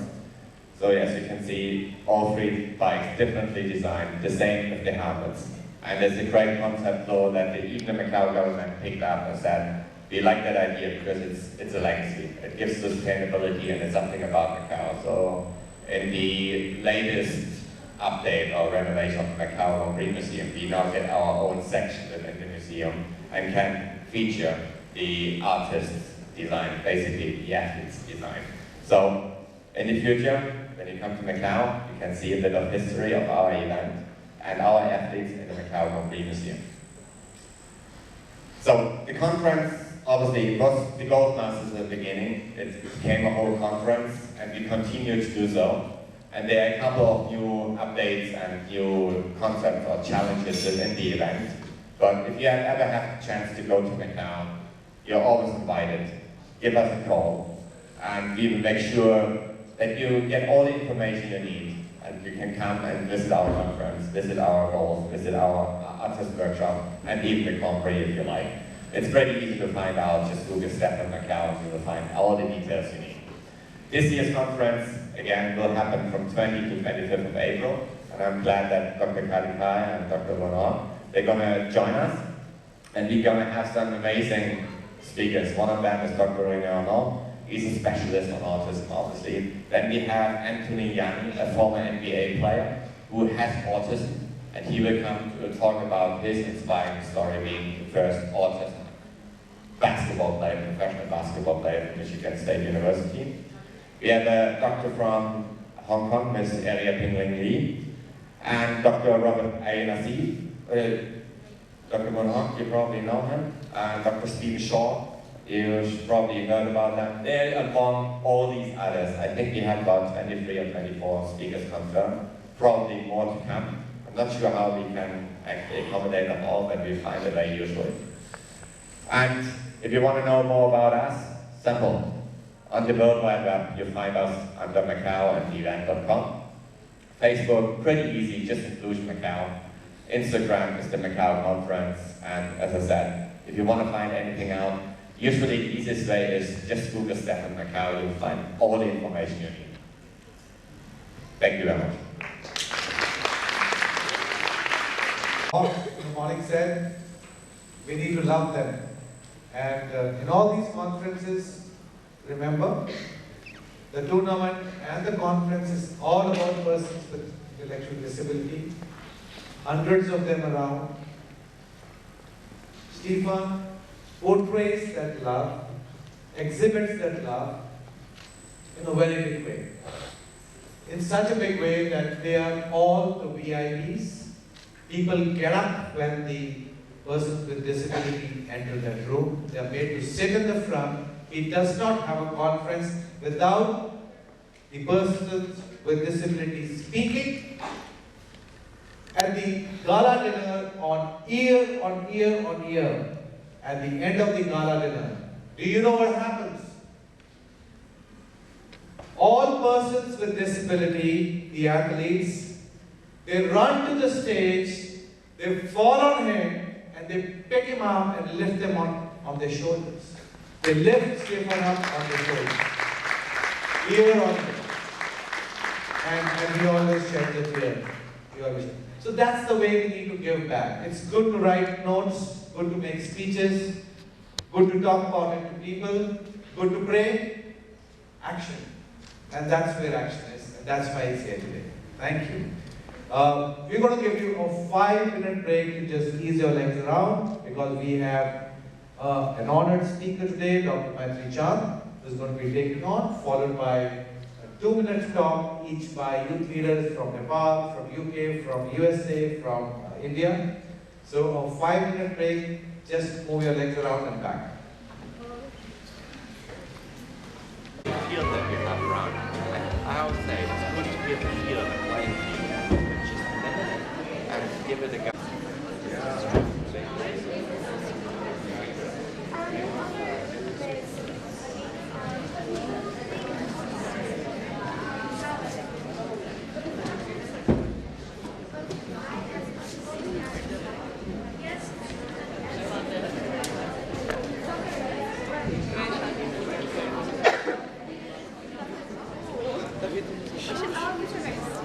Cheers.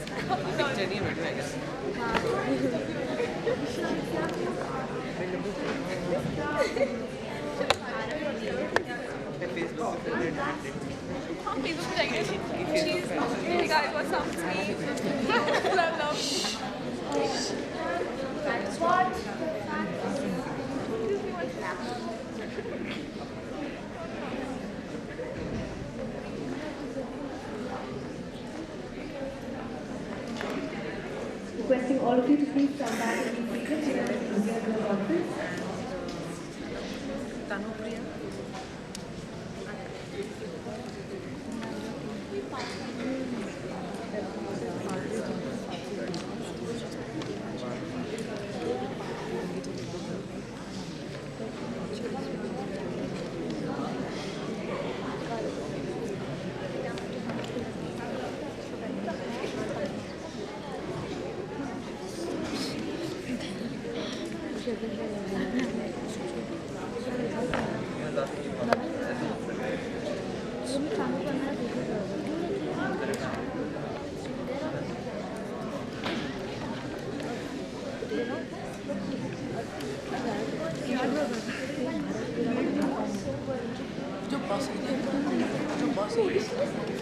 Excuse me.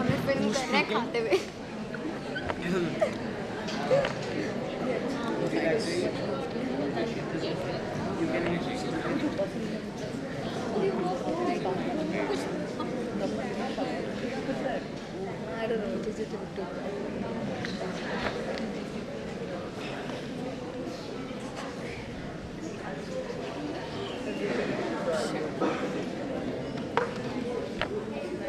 Requesting students and teachers to please sit down.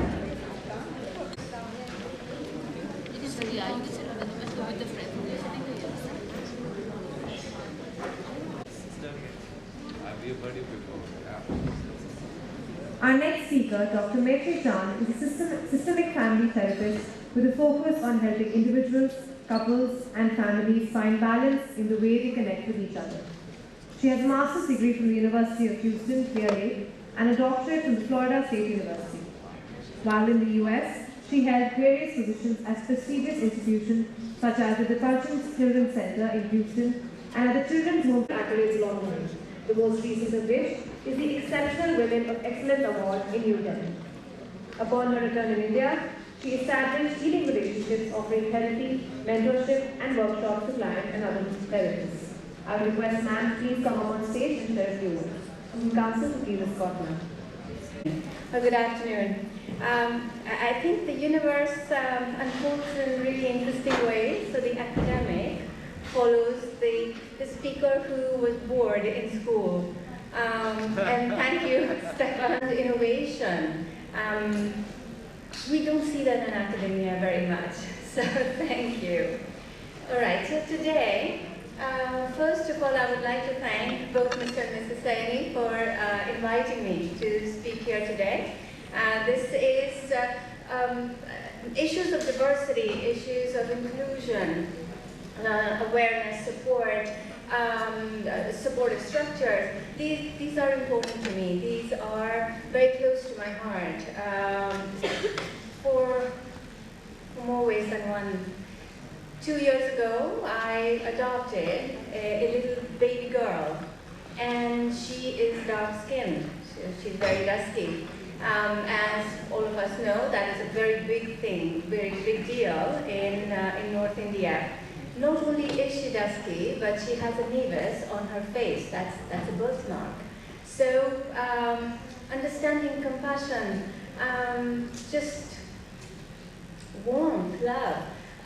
These are very important to me. I brought her into my family, into my home, and if I can do that for one human being, I think I would have achieved it.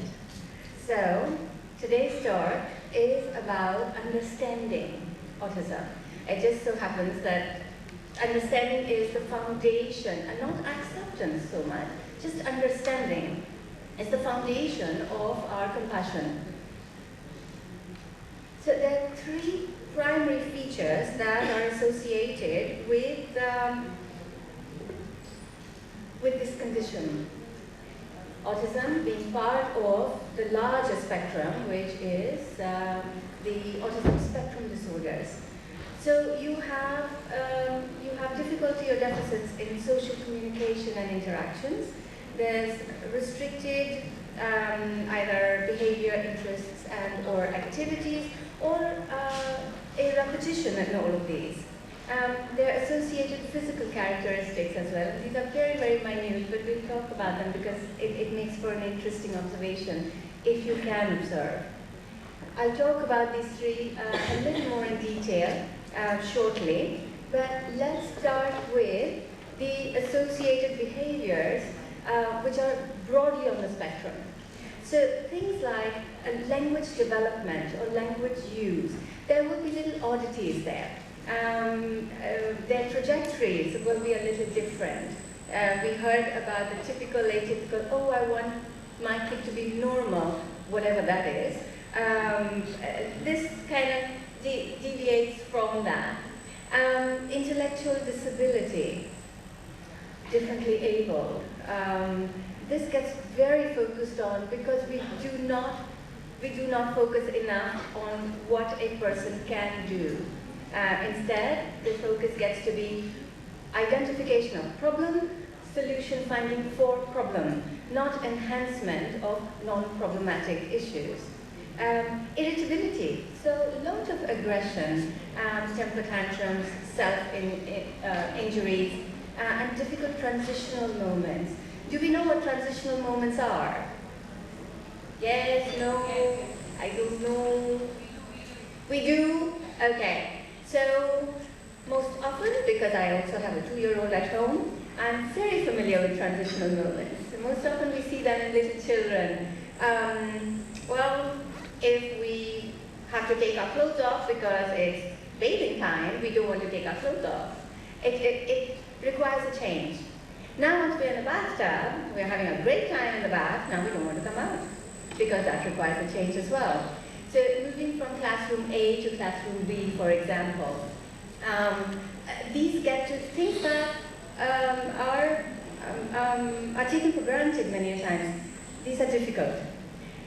Instability of mood or emotion. So sudden anger, sudden crying, laughing inappropriately. Actually, who hasn't done this? Who hasn't done this? This sudden emotionality.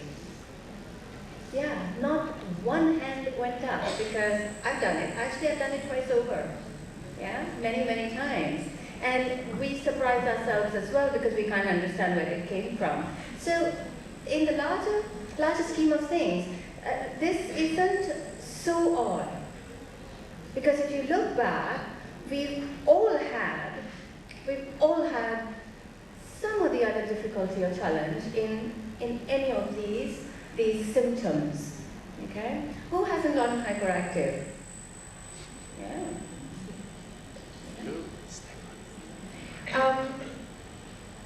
Well, who hasn't had a good night's sleep 3 days in a row? You haven't? Or you have? You haven't had? Yes, there you go. Come exam time and all of this goes for a toss. Yeah. So put some of this in perspective, in context as well. All right? Because this is part of our humanness, our human experience. Then you have the savant, the memory, amazing memory. We saw sketches and drawings and artistry and incredible talent. I can't do that. I can't say I have. I had a pretty good memory. Now, chunks of that memory are taken away by my 2-year-old because I struggle for words. So, that happens too. Oh, you have calculating abilities. Yeah? All of these can be practiced, but sometimes they're innate. And you have minor infections, which are very common. Now, who hasn't had infections? Please, a show of hands. We all have. It's just that it gets to be a little more frequent for some of us than others. So, what contributes to this coming about? I know that this is going to go into a little bit of neurology and a little bit of biology, but I would like you to know that we are very much part of our biological makeup, much more than we would like to think or imagine so. Having said that, I don't think that's a problem, because we also have neuroplasticity, which allows us to do incredible things. that's when beating the odds, that phrase comes up. So you have the first contribution made by the synapse formation and maintenance. We know what a synapse is? Neuron, yeah? The synaptic channel between two neurons where connections can happen. So either the formation of that or the maintenance of that. So if it gets too narrow or too wide, it's ineffective. Cell migration. Cells need to move, especially in the embryonic stage. They need to move into different places to form different things that are very, very useful for our functioning. And then we have the excitatory and inhibitory neurotransmitter systems. GABA. We're going to talk about this a little bit because it also plays a key role in pain and excitement.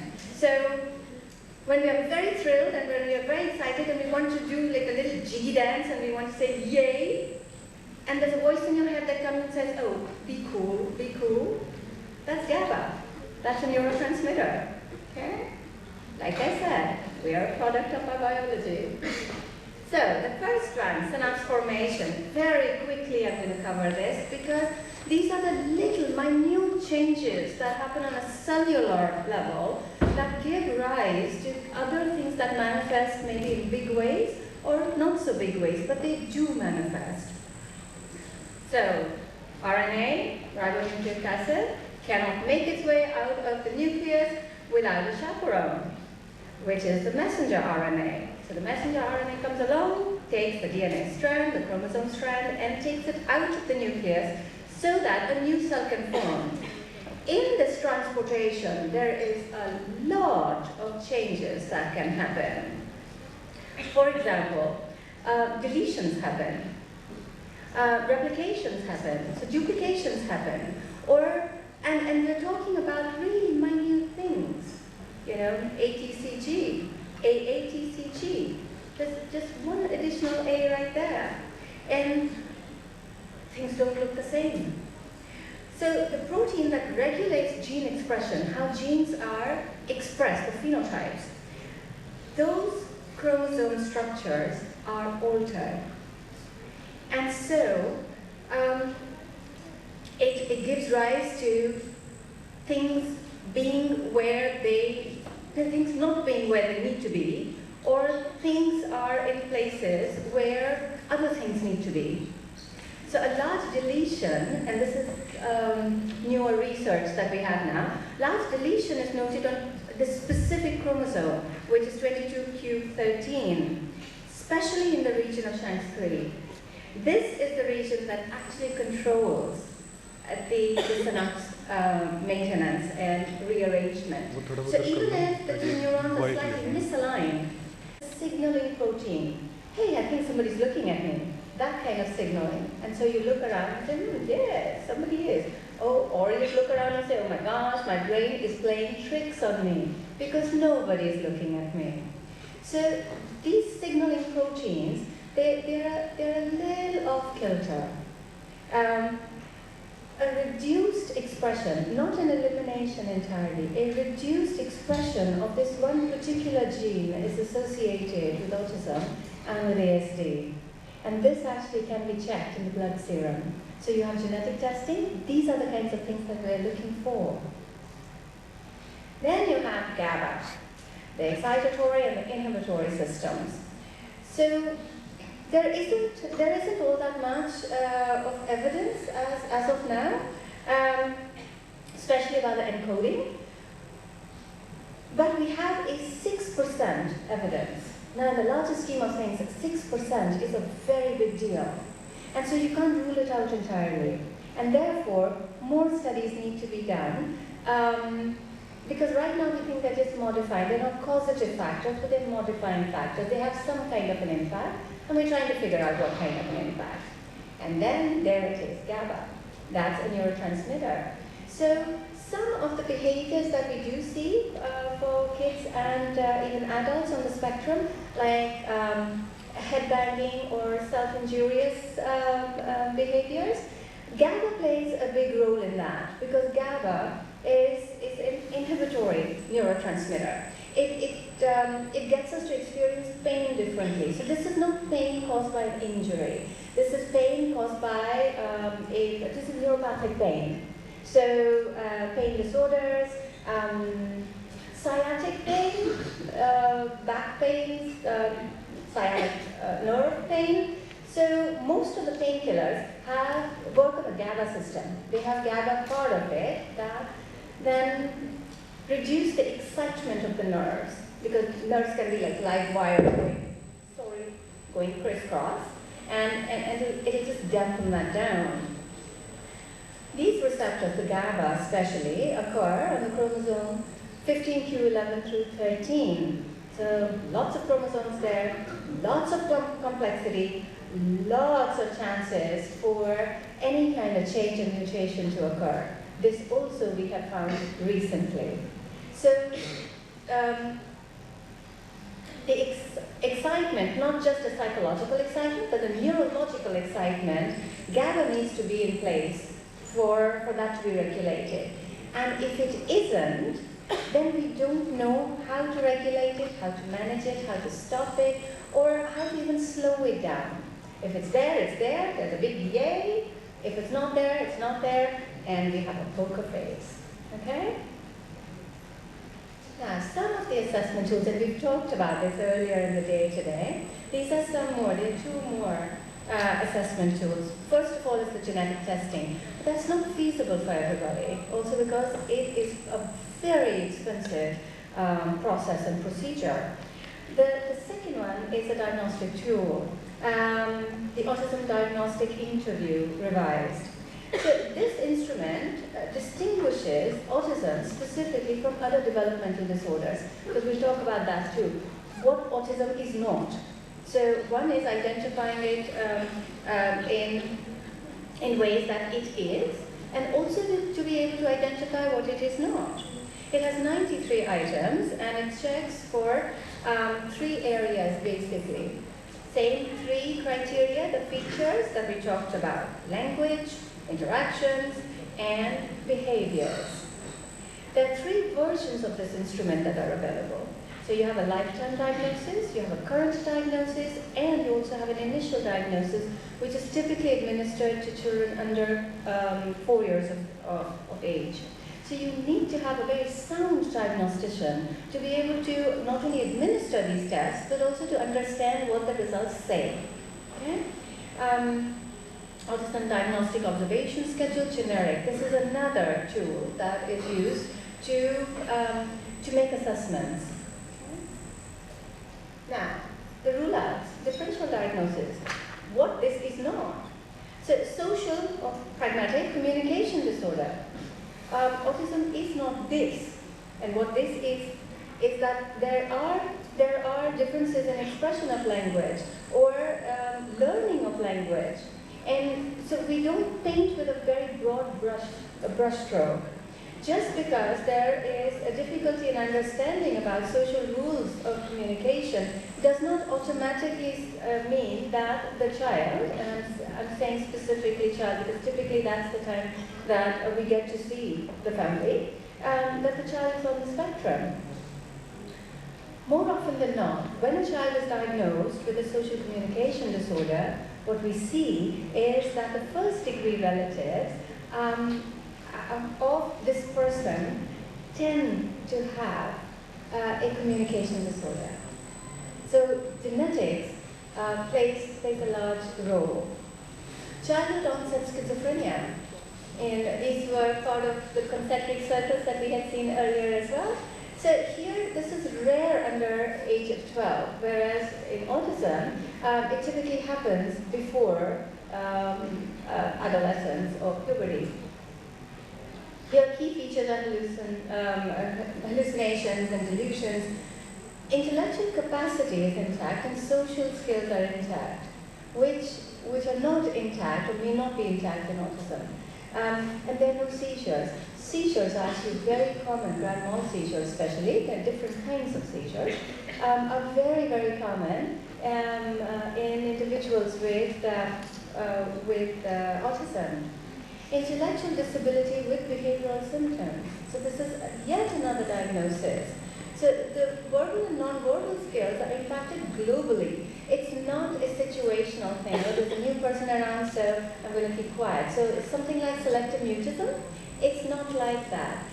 It doesn't matter who's around, it doesn't matter what we're talking about, there will be a global expression of either the verbal or non-verbal skills. And interaction with people is according to the mental age, whatever the disability age is. This is not congruent with autism.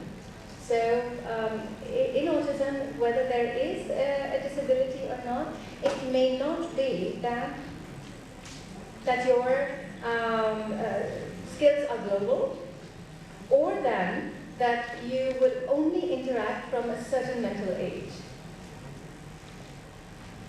Language disorder. So this is a comorbid condition, or can be a comorbid condition, because it's quite common. Both of them exist together. A language disorder along with ASD features. Non-verbals are intact, so a child will be able to help you understand what they mean without using so many words. Imaginative play is also intact, which gets derailed on the spectrum. And some deafness may be present, which we know may or may not be present in autism. Congenital deafness or hearing impairment. This gets to be one of the first rule-outs that we do, because ASD kids also appear to be quite mute in their own world, not responding really very much, which actually might be a manifestation of a hearing issue rather than a language issue. So babies, when ASD kids are babies, they babble a lot. Kids who have a congenital hearing issue or condition do not babble all that much. The babbling will taper off after 6 months, because that's when all the neurological things start developing and forming and coming into place. And ASD kids respond to low and soft sound, not loud sounds like the congenital deafness kids will. ASD kids do not seek. They don't seek out social interactions many a times. They might have the desire, but the action of seeking out may not be there. Whereas kids with hearing impairments do. They have the desire and the seeking. And then psychosocial deprivation. This is where neglect and maltreatment of children, that can lead to a lot of, especially early neurological changes, a lot of apathy. I will take 2 more minutes and then I will wrap up. So lots of apathy, lots of withdrawal, lots of alienation, and a lot of our motor skills might be delayed as well. And it might mimic autism, but it is not. Because kids, when they're put in a favorable position, they do improve. So let's very quickly talk about some of the social communication interactions. So reciprocity is very limited. Spontaneity is limited. Poor eye contact. And they may not explicitly acknowledge the important people in their lives, but that is not to say that they do not recognize the significance of the significant people in their lives. They have fewer body or facial gestures, so they are less animated. Much more skilled in visual and spatial activities than verbal tasks and activities. And kids do desire friendships, but they are also acutely aware that they are limited in some ways. So just because the expression is not there does not mean that they are not aware. Please know that they are. Now, restricted and repetitive behaviors. So very ritualistic. Their play, their behaviors, very compulsive even. And then you have other kids who will imitate the adults around them, but ASD kids will not. They'll have their own way of interacting, but no imitation. The social smile, the nod, the hey, the high fives, they don't necessarily happen. There's strong attachment to particular objects, and kids also enjoy spinning or banging their elbows, banging their foot, banging their head, or interestingly watching water flow. Well, I enjoy that too, actually, so that's neither here nor there. And transitional points, which we talked about a little while back. These are the physical characteristics. So what we've noticed is that there's slight ear malformation. So now, please don't be going and looking at everybody's ears. You can do that with your peers and your friends, but a little bit of respect and privacy. And kids do not show an early-handedness, whether they're left-handed or right-handed. They remain ambidextrous for quite a bit.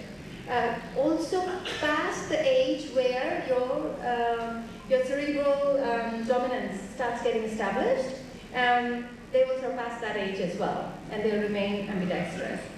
And they have a higher incidence, this is really, of unusual fingerprints.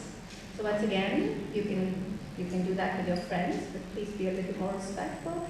And this actually suggests that there are disturbances in the neuroectodermal development, because their fingerprints get to be very unusual and very atypical. What can you do? Please do not take this personally. Please do not shun inclusion, warmth of tone, softer words. Don't get excited and kind of say, hey, buddy, because that's the usual thing to do. Not without permission, not without familiarity. And that's it. So thank you.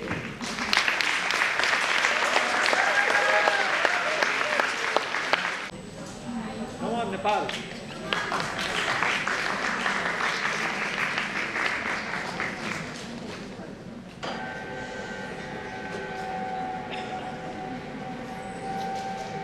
Mr. Stefan Kuhn, Ms. Jitika Vahanova, and Dr. Maitri Chand.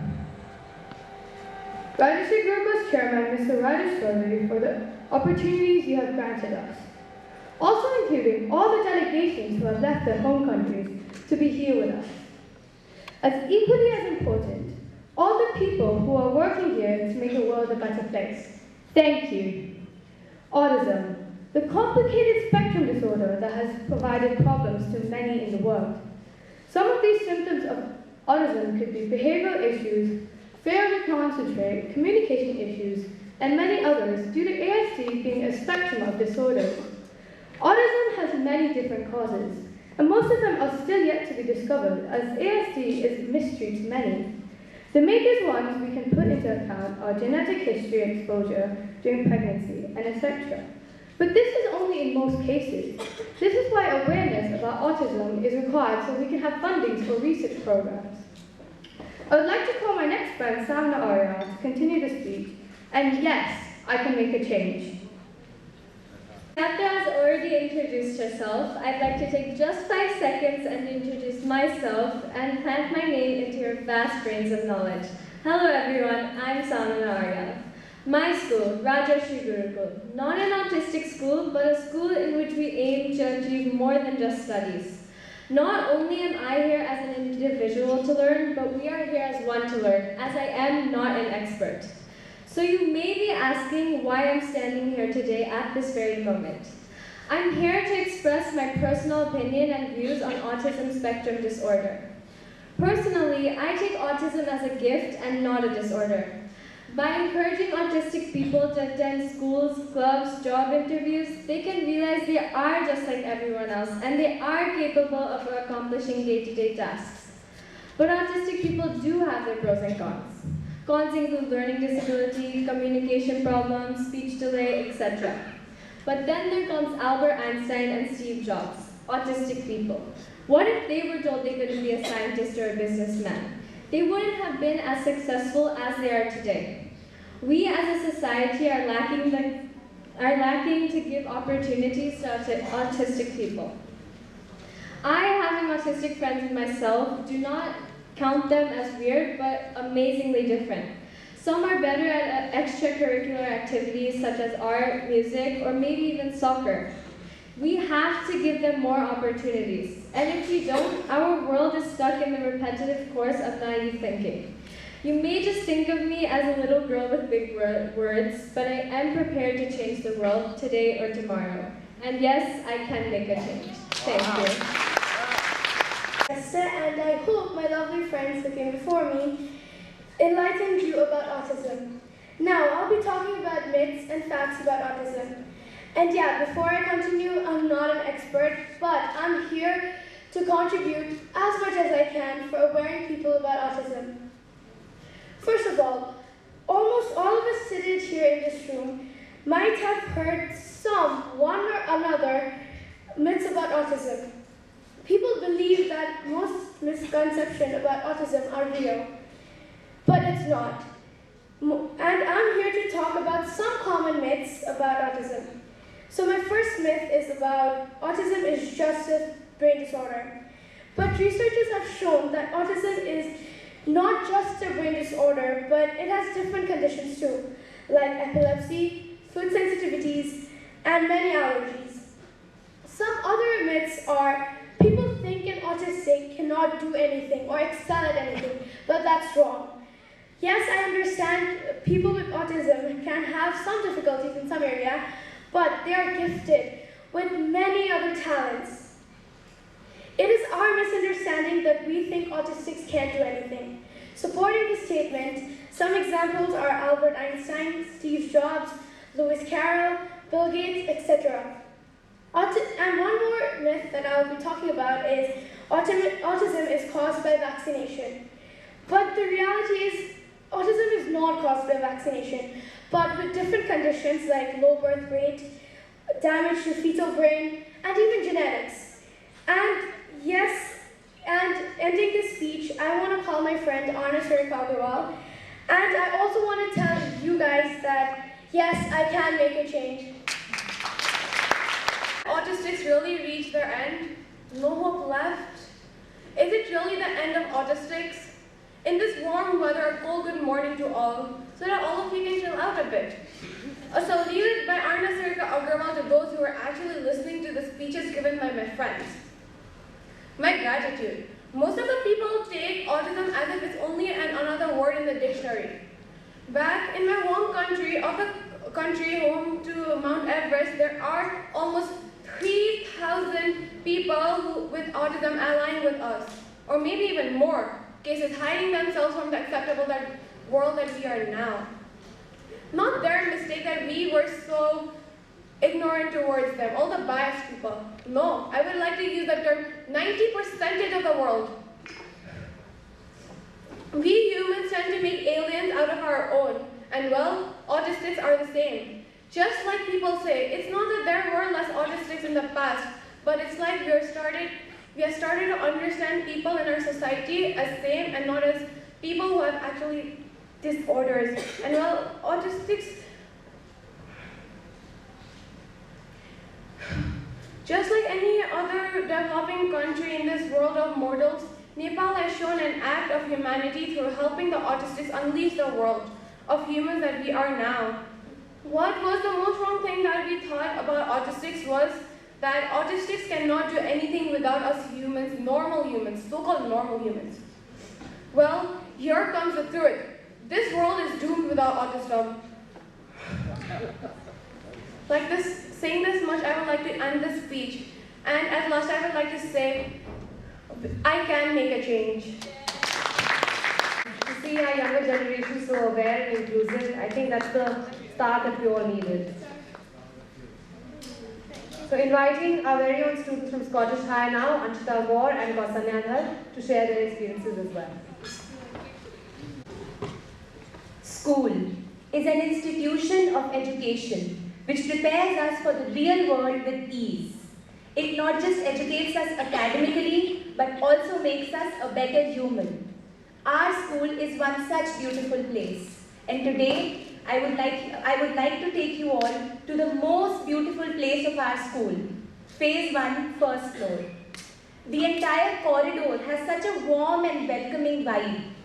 As you enter room number 33, you will see Anya sitting on Rajiv sir's chair, imitating sir. You will see Urvika dancing around the entire room and entertaining everyone. You will see Ritika beautifully doing some art and craft work. You will see Aditya sharing the food which he made in school with every single person in the room. You will see Gagan sitting at one corner of the room, just beside Ranveer, laughing at everything and spreading happiness. And finally, you will see Ranveer smiling at you, getting up from his chair just to welcome you heartily. Ranveer is the star of our school. He has not just made our school proud, but has made the entire nation proud by his many accolades won in the sport of golf. Just like him, each one of these children is uniquely talented and each one has something to contribute to the world. They are not only God-gifted, but are also pure human beings. They are devoid of hatred, greed, hostility. The only emotion which resides in them is love. The honest smiles they give and the warm hugs they give are filled with the true love they are filled with. I would now like to share one of my experiences with them to further explain how amazing they all are. I had started an eco-brick drive in school in which we had to collect plastic waste, convert that into eco-bricks and hand that over to Karma Lakelands for proper utilization. We had collected nearly 20 cartons of plastic waste. But the problem was, how will we make so many eco-bricks in the limited time we had? As these children were a part of the group, I discussed the idea with Rajiv sir and the children, and surprisingly, they not only offered to help us, but were very excited to work for the cause. We were able to make 100 eco-bricks much before the required time. During the process, at each step, there was something I could learn from them. Honesty, patience, selflessness, and compassion. I consider myself blessed to be associated with them through this school and imbibe some lifelong priceless morals. It is important for us to understand that when we spend time with them, it is not just for our happiness, it is not just for their happiness, but for ours too. We have nothing to teach them because they are already so pure and exuberant, but they have a million things to teach us. Therefore, I would finally like to express my heartfelt gratitude to our school chairman, sir, for adding inclusive education in our school, which has given us the opportunity to spend time with these God-gifted children and seek the real education, which can never be learned through any books or any curriculum. Thank you.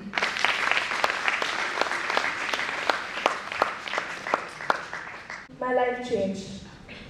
The school has opened up so many opportunities for me, but has also helped me open up my mind to so many issues. I became aware of things previously unknown to me and learned to become sensitive and respectful. I learned about intellectual disabilities, autism and its many spectrums and more. But today, I won't speak about the medical and psychological implications. I'm sure there are many experts here who know much more than I do. Instead, I want to share with you the wonderful experiences and memorable moments the students of the Department of Integrated Studies and I shared with one another. I'd always been curious about autism, but only got around to truly immersing myself in this integrated environment a few years back. It started with exchanging a few hellos in the corridor while we passed, and it soon blossomed into this close friendship. I recall, actually, I still sneak away whenever I can, maybe to play badminton, another board game, draw, sing, dance, or perhaps just talk with these students. Lucius and Seneca once said, one of the most beautiful qualities of true friendship is to understand and to be understood. I was able to understand them, and in turn, I felt they did the same. We shared a close bond. And even if we went days without talking, when we did come back together, our bond was as strong as ever. I remember this one time Ranveer taught me how to play golf. I'll admit I wasn't any good, but it was really exciting all the same.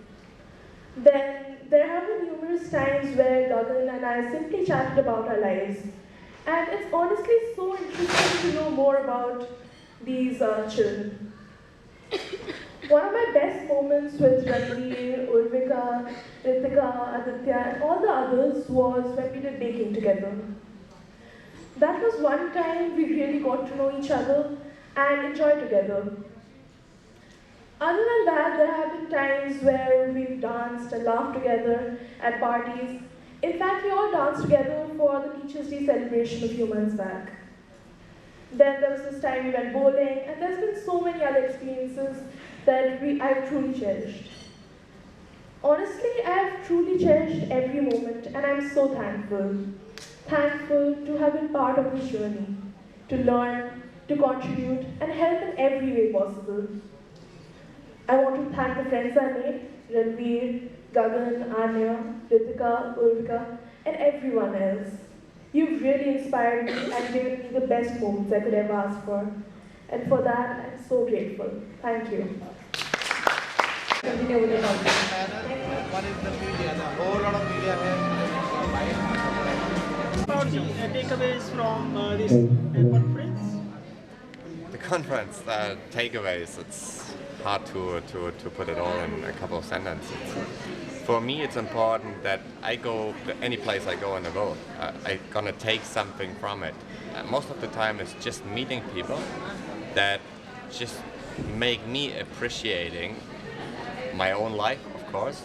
This is probably a bit of selfish, but it's for me taking an inspiration away that I can create something more and take a responsibility, because I think everybody should have a drive to leave something behind, kind of sustainability, creating sustainability and a legacy. And especially these kids or students, even they all inspire a lot and give me an idea, because sometimes we just run around with our narrow minds and don't see left and right. They just simply open your mind and just let you go further and give you the drive, whatever you need to have. Autistic children studying with the regular mainstream children in the same class is happening in India and in this school. Does that really happen there also in Europe? Let's say it like this. As I said, I'm not an expert, but I believe the idea was probably born in the US and in Europe. But what actually happened in recent years, and I just were reading some studies last night. We tried, especially in Europe, there was a huge force behind inclusive education, but somehow more and more the development goes backwards, because they realized, or they still believe, it somehow pulls others, the mainstream students back, which I don't know where that comes from. Maybe it's also sometimes regulated by, obviously it's all financially, and they say we have the resources to give specific education to autism or intellectually disabled or the non-mainstream. But what I can see in Asia, this inclusive education just went on and is actually beyond whatever. I have traveled around Asia and I've seen many countries: Thailand, Malaysia, Singapore, Hong Kong, China, Macau, and India. It is an outstanding testimonial, because inclusive education actually works, but it needs all sort of hands and forces together. And somehow, I don't know why it works. It works in Asia. Thank you. Also, Delightfully surprised that a lot of what we're talking about, including special needs children in the classroom, is actually happening in this school. Sometimes we think that, our country, like where I come from, Malaysia, we think that we have things that are way ahead of others, or we think that we are really behind others. But then when we come to, like for me here, to experience, and I think I highlighted this when I met Dr. Rajiv, and I saw some of these special ed teachers, including all the children right in the classroom. And when you look at them, not quite so different from what we call normal children. So it makes us think about what is normal really. Is there anything abnormal about having special needs? And I think this is where I've grown for myself. That awareness is actually the biggest support in wanting to make inclusion work. Thank you, sir. Karthikeya, sir.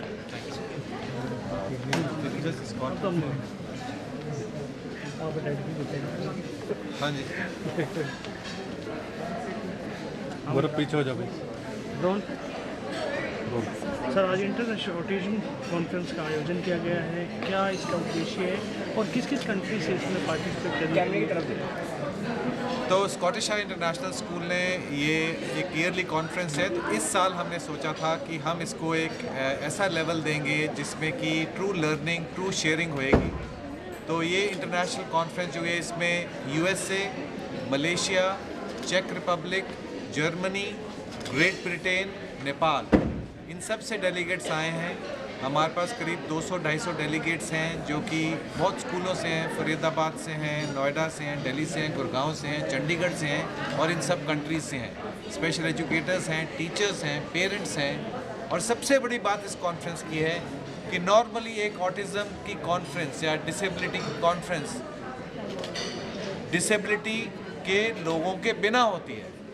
इस conference में intellectually disabled persons भी हैं और उनकी voice भी है। In fact opening speech ही एक intellectually disabled person ने दी है और वो बैठे हुए हैं और उनकी वॉइस भी हमें सुनने को मिल रही है। सो ये कॉन्फ्रेंस मुझे लगता है कि एक शायद भारत की सबसे बड़ी कॉन्फ्रेंस होगी जिसमें इतने देशों की का रिप्रेजेंटेशन है और इतने सारे टॉपिक्स इसमें।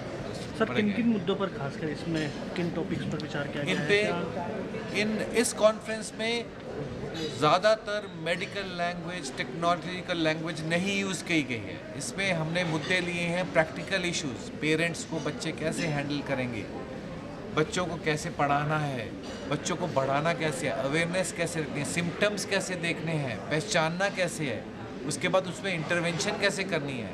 फिर यूथ लीडर्स को बताना है कि आप क्लासरूम में, स्कूल में, वर्क प्लेस में उनके साथ कैसे उनकी स्ट्रेंथ्स को यूज़ कर सकते हैं और केयर टेकर्स को बताना है कि वो किस तरीके की इंटरवेंशन कर सकते हैं। सर, पिछले काफ़ी समय से आप अवेयरनेस के लिए प्रयास कर रहे हैं, क्या मानते हैं कितना सक्सेस हो पाए हैं पिछले कुछ वर्षों से आप? दो चीज़ें हैं, एक तो जो विलिंगनेस है लोगों की, कर्टसी जो मीडिया है हमारे देश का इतना स्ट्रॉन्ग है कि उन्होंने इस मिशन को साथ लेके आए हैं, लोगों को मिलाया है, चाहे वो टेलीविज़न है, चाहे प्रिंट मीडिया है, सोशल मीडिया है। तो मीडिया का एक बहुत बड़ा हाथ है हम सबको इकट्ठा करने का और ये रेवोल्यूशन जो है ऑफ इंक्लूजन ये बढ़ती ही जा रही है।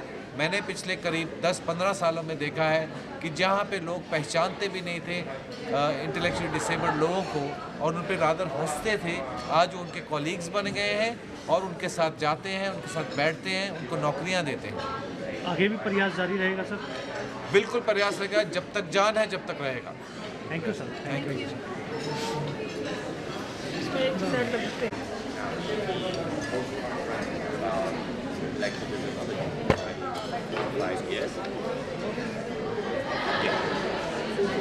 Yes. Yeah. That's really big. Or this.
Plate निकालो.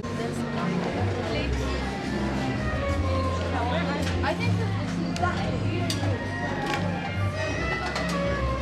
you want to take this?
defined in terms of what is missing. But autism is much more about what is abundant than what is missing, an overexpression of the very traits that make our species unique. I believe everyone on the planet has something to offer, and autistic people have a tremendous gift which must be found and nurtured by all of us. As you all saw the remarkable fashion show by our enthusiastic students, we have yet another intriguing aspect for you waiting right now. It is the panel discussion. So let me introduce our panelists for the day. Our guest of honor, Ms. Jitka Valentova, with a Masters of Psychology, Sociology and Criminal Law from the University of Prague. Ms. Valentova is passionate and licensed sports commissioner under the FIM, but her real profession is being a crime investigator and profiler. She spent most of her professional career as a pedagogue of leisure time in schools of the Czech Republic. She also received various diplomas as an instructor in Zumba and aerobics and is a certified paramedic. Today, she serves as a motorsport and event consultant in Macau and works as an administrator for the Macau Inclusion Content Series while also leading various workshops in sports and arts. We welcome you, ma'am.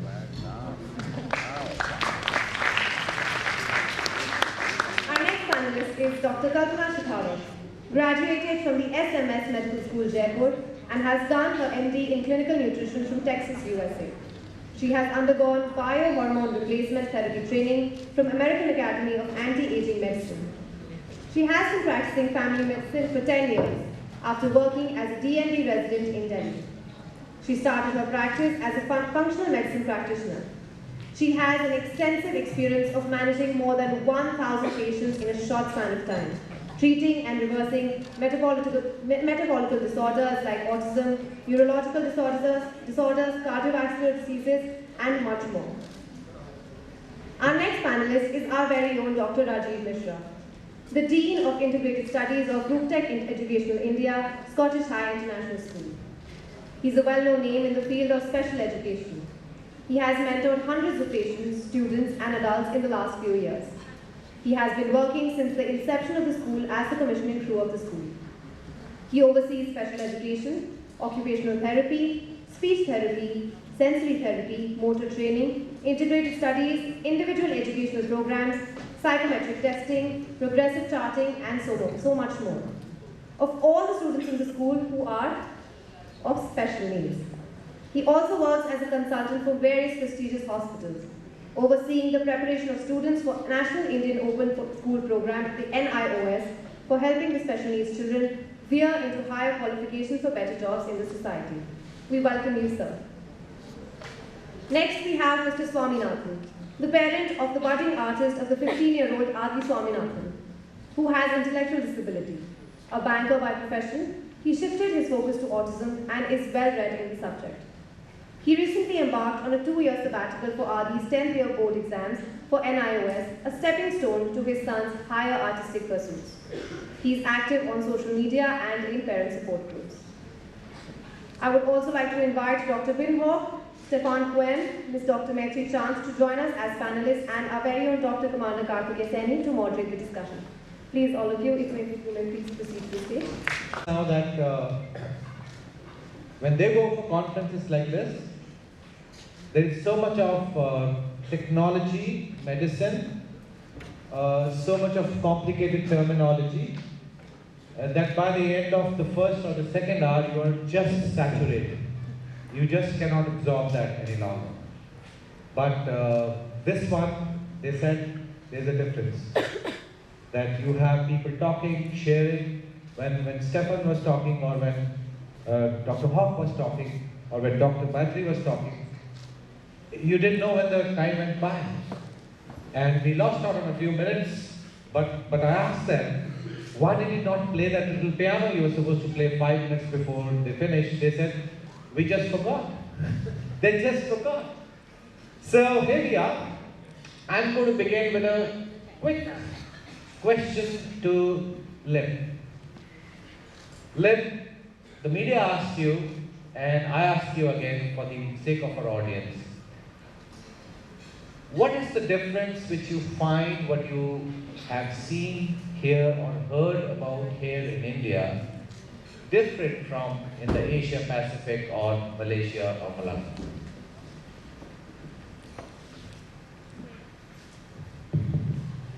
The food. Well, sometimes we take for granted, Dr. Saini, we take for granted that either some of us feel that we are way ahead of other countries or we are way behind. But as I just walked through, I must admit that I was getting worried that I'm right in the center here. I am the guest of honor, and I felt that I knew a little less than the people that I had met. When I walked into the Inclusive Education Department and saw the young children and met with the older ones, and as I talked to this passionate Dr. Rajiv, the head of the department, I was deeply humbled because I could sense that it wasn't just a job that they were doing. It was coming from deep within the heart. They were reaching out. The dances, the movements, interaction with the children, it all showed that there were real people interacting with each other. And I thought, I recall the time when I was going into special needs education, and that pediatrician I shared in my talk who told me, well, you don't need all those expertise, just start by loving them. And I could really see that love. Of course, I want to say that it came with a lot of knowledge as well, but it was transmitted through a lot of love, and it obviously had an impact on the lives of those people that they were trying to meet the needs of, because we could interact with them, we could speak to them. That was very encouraging and inspiring for me. Thank you, Len. Jitka, I would quickly want you to comment on what is the, give us a view, an idea about inclusion in the Czech Republic. How does it work there? In the Czech Republic, unfortunately, I have to say that education in Czech Republic rolls back on inclusive education for children with disabilities at the moment. Currently, approximately only 25% of children with disabilities, I mean minor disabilities, are attending special schools or special classes, special courses within mainstream schools. Czech Republic schools, or basically the education focus is still on creating only the special schools or special classes, while the support of inclusive schools are or has been reduced. And the main issue is caused with the finances. It's a special financial problem, and despite that, in Czech Republic, any person with any disability has the right for education. That's why I feel very sorry that we don't have such a school as you, Mr. Saini, created here, because I'm really impressed, and I'm really amazed what you created here, because we had a chance to have a look around with Dr. Lim, and yesterday we spent some time, sometimes in the classes with children, with small kids, even with autistic people, and it was just amazing. It was amazing time here, and thank you so much for that. Thank you. Jitka, you brought out a very important point that at the end of it all, there are these issues, and intervention is that. But then I would like to ask Stefan that without a classroom, without a school, you have managed to change lives in the field. When we see those hundreds of children with disability sitting in a conference like this, and in a corner they do the artwork, and finally they create an artwork which is befitting a full motorcycle, and it looks wonderful. I mean, tell us more about it. How does sports change this whole thing? How does sports field become a classroom? Okay, tough question. I know, because if you don't really believe in what you do and you just do it to prove a point to someone, or probably to prove a point to yourself, which probably most of us want to do. If you don't have the passion, you will never find the same commitment. Same with me in golf. I love golf, but I don't have the passion to play golf well. I enjoy the company on the golf course, I enjoy the scenery and watching my partner. And I just go in there enjoying that passion. But I know I don't have the passion to place myself right in front of the golf ball, you know, do all that adjustment to your body, because it's a very, very simple, supposedly simple movement in your body to hit the ball well. And I don't have the passion, and surely not the passion for 4.5 hours to walk 18 holes.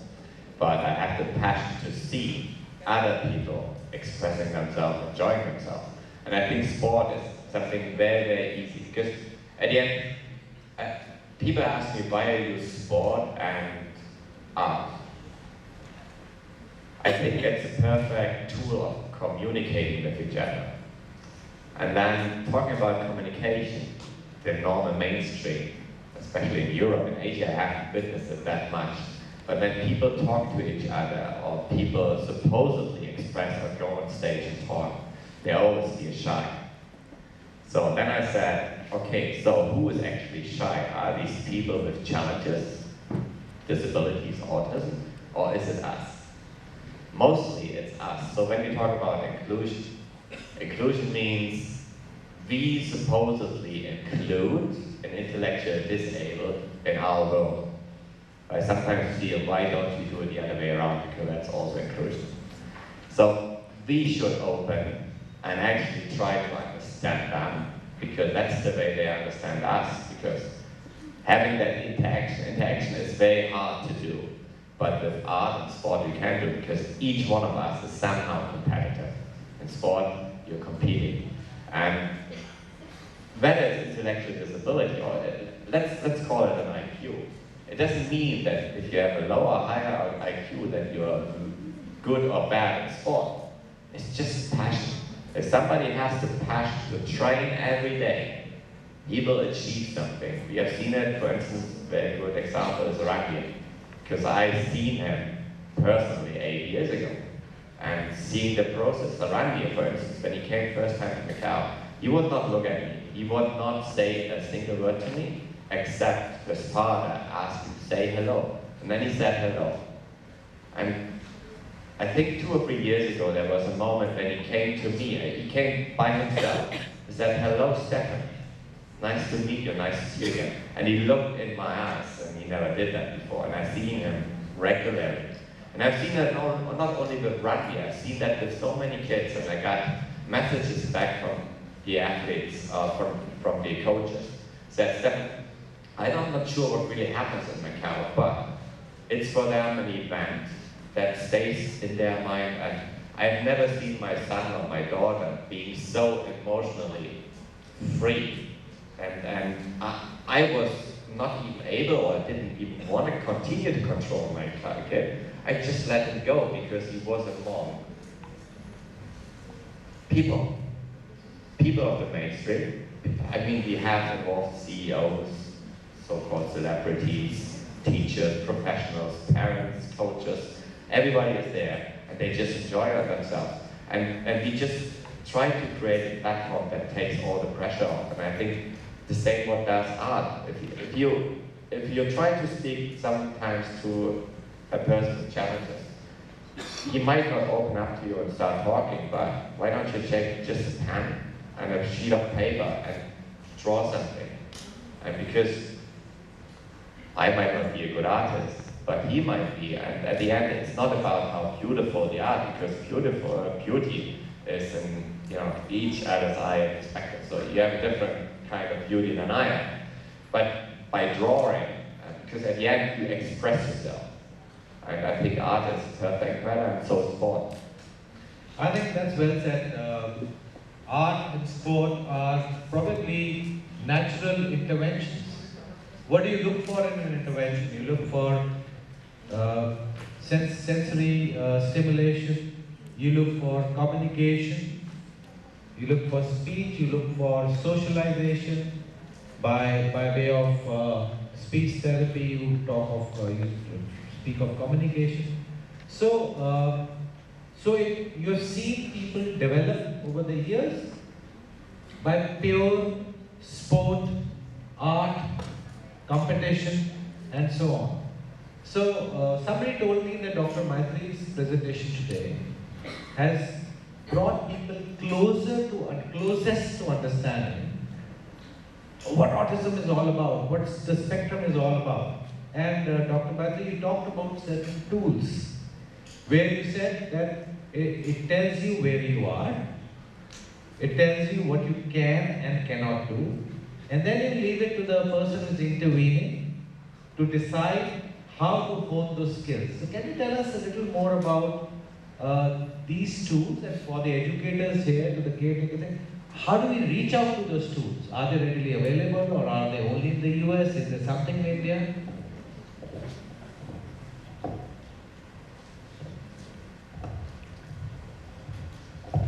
Oh, good.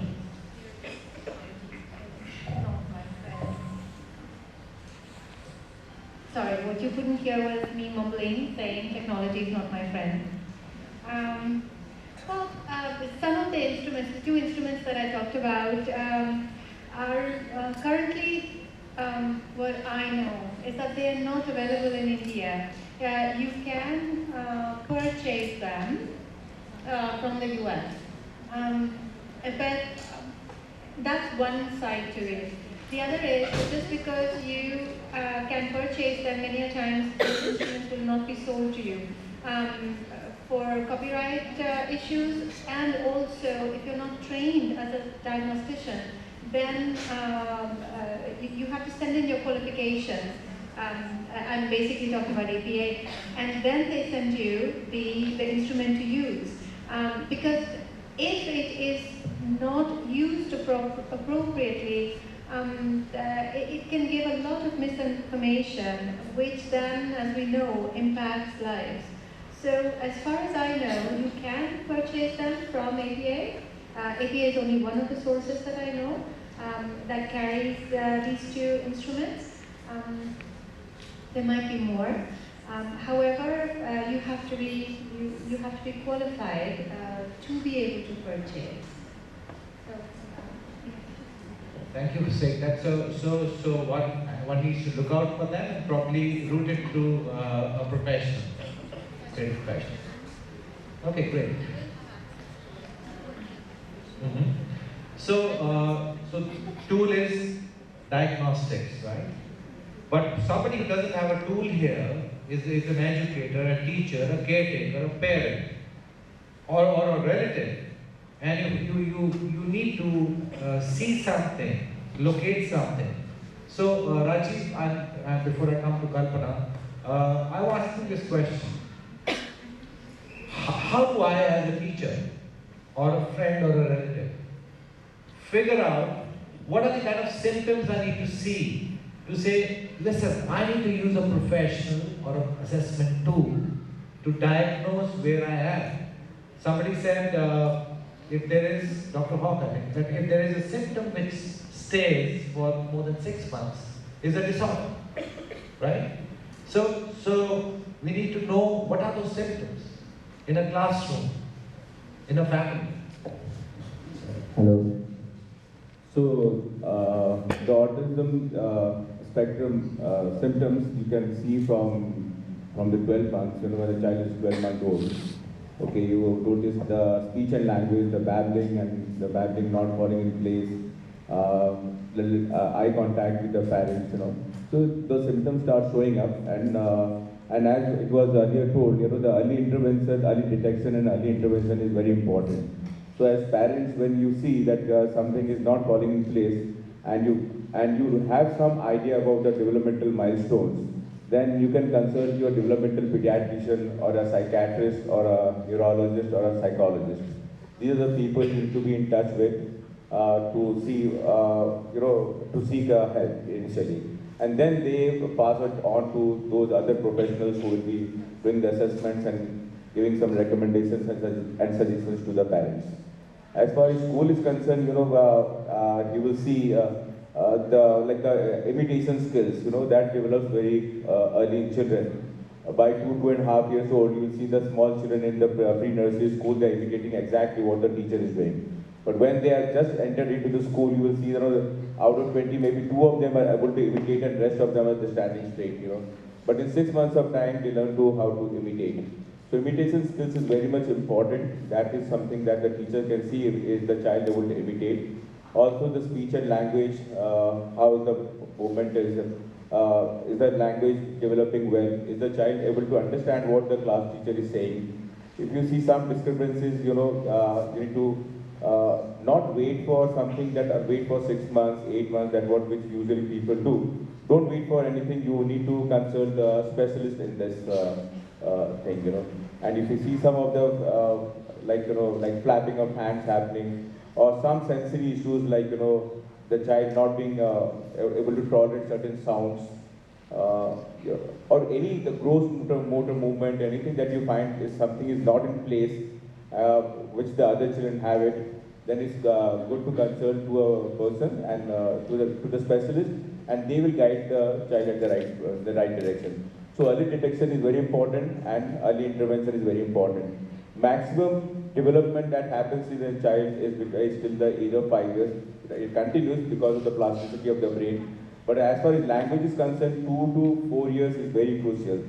So you can't delay it by thinking maybe the child will start doing the next year, or the grandparents saying something, or some doctor saying something. You need to go to a specialist, and it's the time that we need to go to the specialist and seek the intervention. Rajiv, I got it. So you're saying imitation, eye contact, speech, gross and fine motor skills. So these need to be looked at, right? And if you find there is something amiss, that's the right time to catch a tool, assessment tool, or a professional, and try to scale it somewhere to understand that what kind of intervention is required. Is that what you're saying? Okay. So, Dr. Kalpana, you have studied conventional medicine from one of the best medical colleges in your times. You have post-graduated into nutrition, functional medicine. Every parent, caretaker or a teacher says that we believe, but we are not happy and comfortable with the side effects of conventional medicine. Calming medicines, which cause drowsiness to calm a person's hyperactivity, is a no-no by parents these days who understand everything. But then you have hyperactivity in autism, in most of them, and you want to control that. There is sleep disorders, but parents do not want to give medicines to put them to sleep, because there are many other areas which are affected. So you are practicing functional medicine, which is not any of those medicines, right? It's none of those conventional, hardcore, petrochemical medicines. So can you tell us more about functional medicine, and in your view, the kind of success it has on, especially with the persons with disability?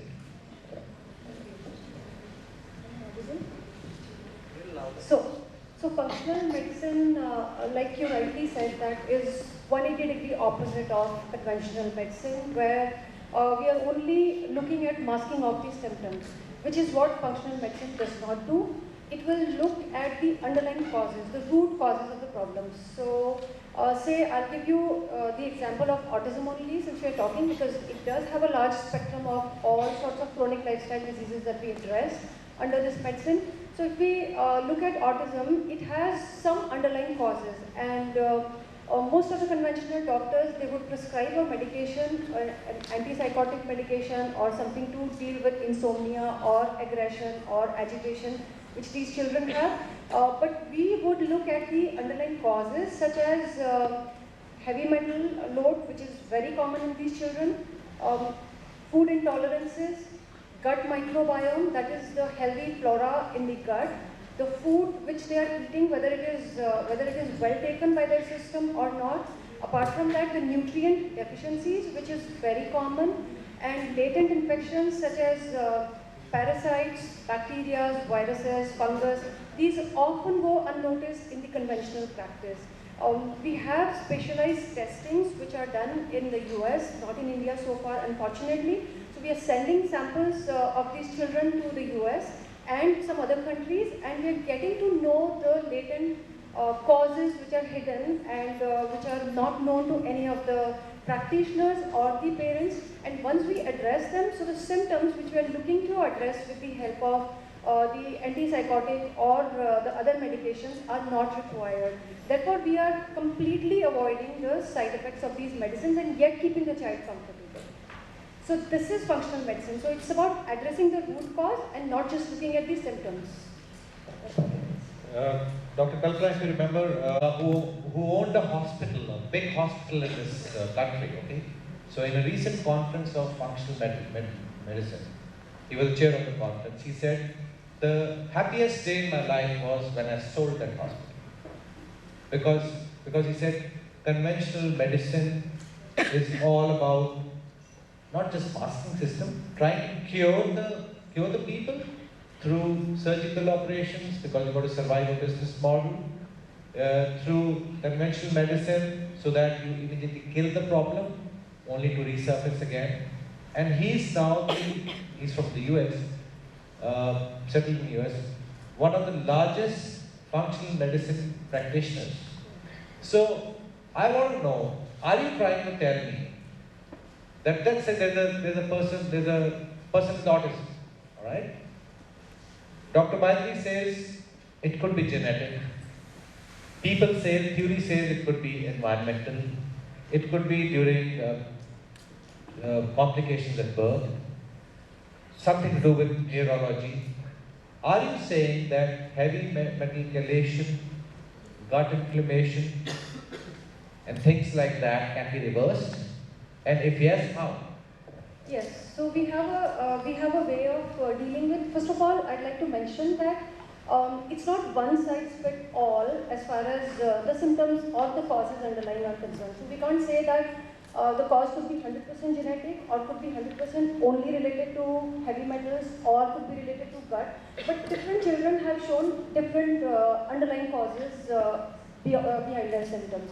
So yes, to a large extent, if I wouldn't say 100%, but approximately 80%, yes, they are reversible if they are able to follow the lifestyle which has been advised to them based on the testings that we do. So if we find out that they are intolerant to certain food products, and if we say that we will eliminate those food products from their diet and make the changes in their lifestyle, yes, there is a reversal which we have seen up to about 80%. Okay, I know this topic could go, this is very interesting. So what people need to do is, they need to understand is, Google for functional medicine and then you get it all.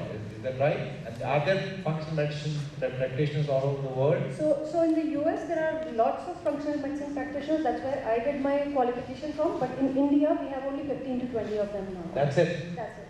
All right. Yes, but it's going in a big way. Like you just now said that Dr. Modi is initiating. So in fact, I was with him in a conference recently, and he introduced us to a big center, which is a global healing center, and they are doing exactly the same thing what I'm talking about. And they have about 35,000 doctors in the US who are practicing this medicine, and they're all qualified MBBS doctors.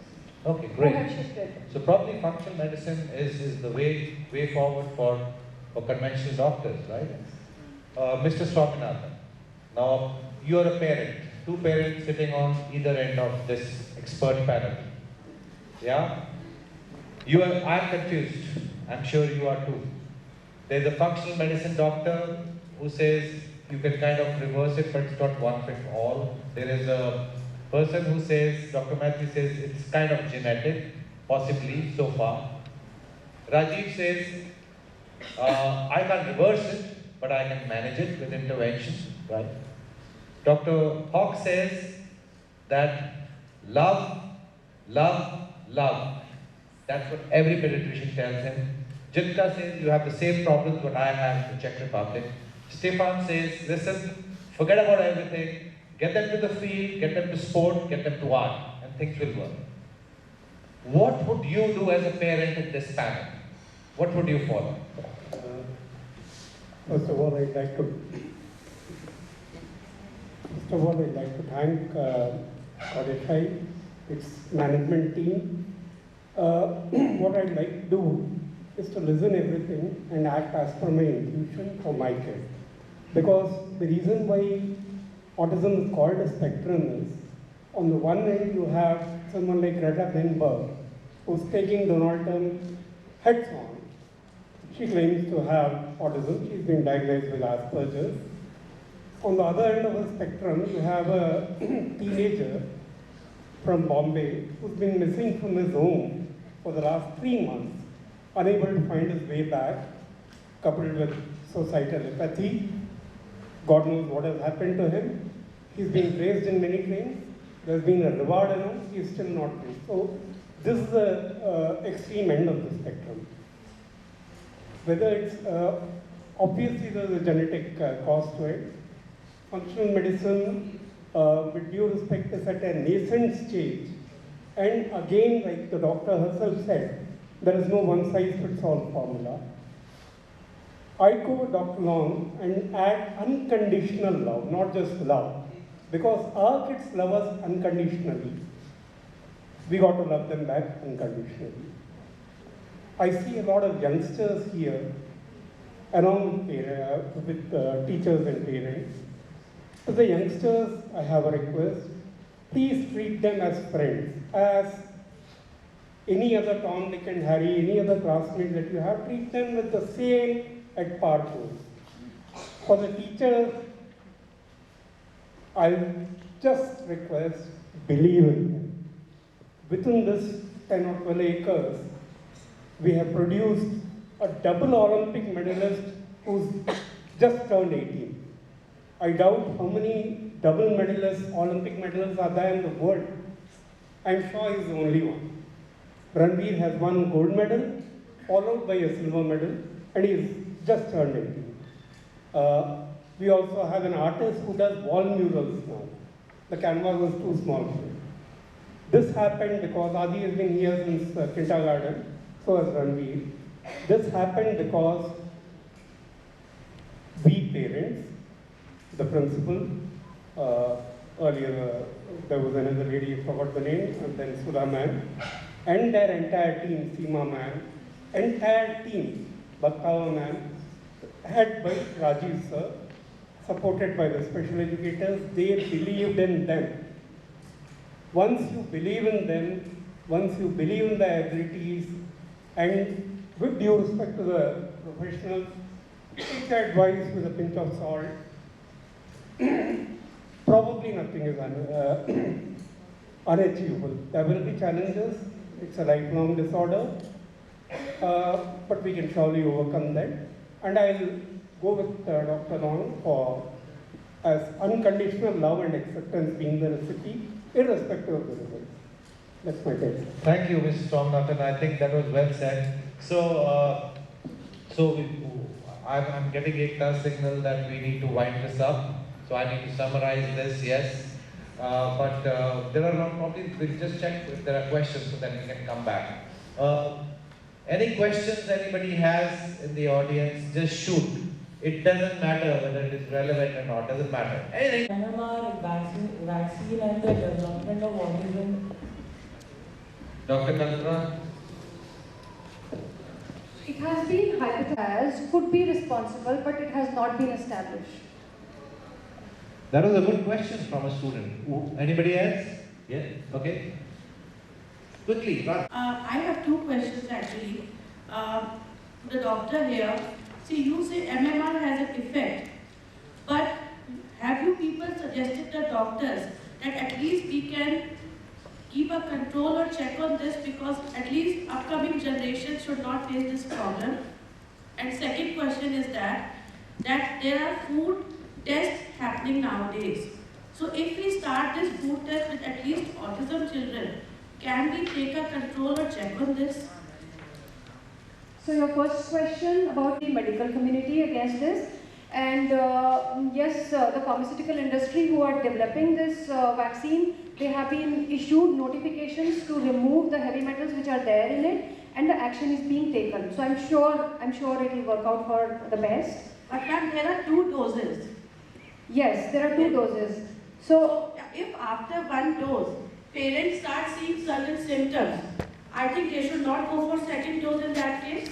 Yes. If you ask me personally, yes, they shouldn't. Okay. But now that there is a movement which is happening, and the medical community, like us, who are already taking it up with the pharmaceutical industry, and they are working on it, so there is a great possibility that it will not happen now in future in the coming generation. But our parents don't agree with that. So where should we land? As a parent, as a mother, where should I land in that case? See, if you are very worried, then I would suggest that you should avoid this vaccine completely for your children. Okay. That's the best. And second question? Second question you asked is about food intolerances, right? Yes, there is a way to check on food intolerances. We can check for gluten, lactose, and a lot of other food intolerances. However, one thing I'd like to mention, that I personally keep all my children off gluten, even if they are not found to be intolerant in the medical test, for the reason that there are about 300 different proteins which are there in wheat, and most of the children are intolerant to one of those, and it's practically not possible for us to test for all of them all. So that's why we do test, but even if they are found to be negative for it, I'd still like to keep them off. Can I ask one more question? Okay, one second. Is it related to medicine? No, milk, camel milk. Okay, hold. Catch Dr. Kalpana right after this at the time, and because this topic I have heard in conferences and it can go on. There are 2 or 3 days workshops on intolerances. Trust me, I can speak almost 1/10 of what Dr. Kalpana can on food intolerances. Okay, so season 3, week 3, all these diets, whether they work, whether they don't. Dr. Matthew was commenting, MMR, controversial. Wheat, genetically modified wheat is the problem. Wheat probably per se is not the problem. The genetically modified wheat, which is the only wheat you get in any country, and the pesticide content which is there, and the pesticide content. So unless you grow wheat from an originally non-modified gene, harvest it in your own farm without pesticide, then you just eat it. Otherwise you don't. That's what she suggests. Okay, any other questions? My name is Tati from Pathway School, Gurgaon. My question. I think the ratio is 4:1. It's not, how should I put it?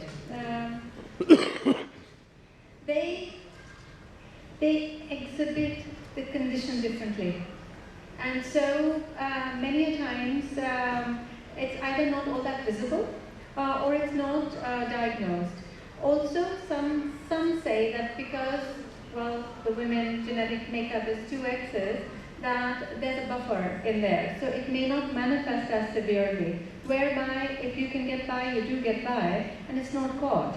So these are some of the theories that it's really not on divided on a genetic basis, whereby gendering of a condition is what it is.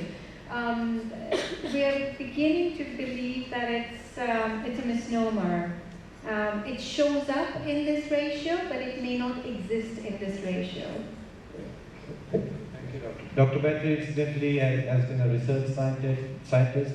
The way she was writing out the chromosome numbers and all was going above my head. But then I realized that she's been speaking in conferences who are all postgraduates in medicine and in scientists, and probably she was very comfortable speaking that. Any other question? Yeah? In the USA, the probability of a person being autistic has been rising since the year 2000. there has been a 130% rise in the probability. So what do you think could cause this? And the second question is for Dr. Rajiv Mishra. So it's about the strengths and limitations of the individual education program for students with intellectual disability. Dr. Rajiv, and the assessments have been done. The individual education plan is a very important tool. Okay, well, because when you make a plan for 6 months or for 1 year, and you consult the parents, okay, because they are also equal partner to it, and the plan is made based on the strengths of the child and the needs of the child. Once you know the strength of the child and the needs of the child, and you have got the assessment report, and then you see what is relevant to that particular child. That is important to learn. Not everything that we learn, we are able to apply in life. Okay, like I studied so much about maths and physics and all things, but not much is applicable to my life. Okay, like if I know my addition, subtraction, multiplication, division, my maths is done. And all this time that I spend in cos, tan, theta, and a square, b square, for me, because I am a professional, I am from this field, so I don't need it. But if you are a maths, if you want to pursue in maths and you want to be a maths teacher or something to do with maths, you need to study your subject well. Okay. So we see what is the child's strength and then we work according to it and we plan it. What is important in life for the child, that is the basic. Once that is achieved, then we can set up higher goals for the child. I'll add to that, Rajiv. I've seen the IEPs of Rajiv for the last 16 years. Okay. The individual education plan for 1 year of Rajiv Mishra for one child is worse than the marketing plan of the biggest company on this earth, because it has time, target, what is to be achieved. Time, target, achieved. For example, by the 3rd month, X person will be able to solve a 50-piece puzzle. Now he does X minus 36 days, 30 days, 20 days, like that. So he starts with, and the child has never seen a puzzle before. Target. Child will at the end of the year be able to operate an ATM with a password. And then he has a 6-month, 3-month and 1st month target. How to do it? Go to the bank, hide a password. What is the ATM? What is the card? Where to put it? Things like that. So an IEP is a spinal cord. It's the backbone, I feel, of the education process for a special needs student who is in a school. Dr. Lim, would you answer the first question now? What do you think is, why is it on the rise? Basically, the standard protocol used in DSM-5, and a number of those diagnostic criteria were changed. Okay, that is claimed to be one of the reasons why the eligibility criteria now seems to include more people coming in. The other thing, they just some of the latest research papers have come to show, like if you go to big organizations like Autism Speak or even the CDC and so on, they will tell you there is awareness. People are becoming so aware so that they're beginning to recognize this when the child is really young. And a lot of the research that have gone on by people like Dr. Amy Clean and so on now talked about they can even track the child's eyeball, the eye gaze at 1 month old, and so they can already predict that this child may become autistic by the time after the child is born, unless you intervene. So the intervention is becoming earlier and earlier, but yeah, basically it's awareness and also change in the diagnostic criteria. Thank you, Lim. One last question. For parents, actually, I have parents who come to us and they feel that they have no place to go to vent out their emotional burden. Their child is not called for play dates, even though, thank you, they love them unconditionally, but it hurts them when their child is not called for a birthday party. And they feel very let down at that time, and they want to vent out their emotions with somebody. So do we have any groups where they can join in? Or maybe I have another parent who's child has a very specific kind of a disability, and she just, even the doctors say, it's amazing that your child is here because of what you are doing, but we do not have, we cannot, if I tell you to meet a person, another parent group with a child who would have that kind of a thing and they are more degenerative than your child, you will get more depressed. So how do we help our parents to come up to the emotional level? Because if I am not emotional, if my parent is not emotionally stable, he will not be able to help his child get better. So how do we do that? To neglect our own mental health. Unfortunately, in India, autism or otherwise, special needs or otherwise, mental health is not, it's almost taboo.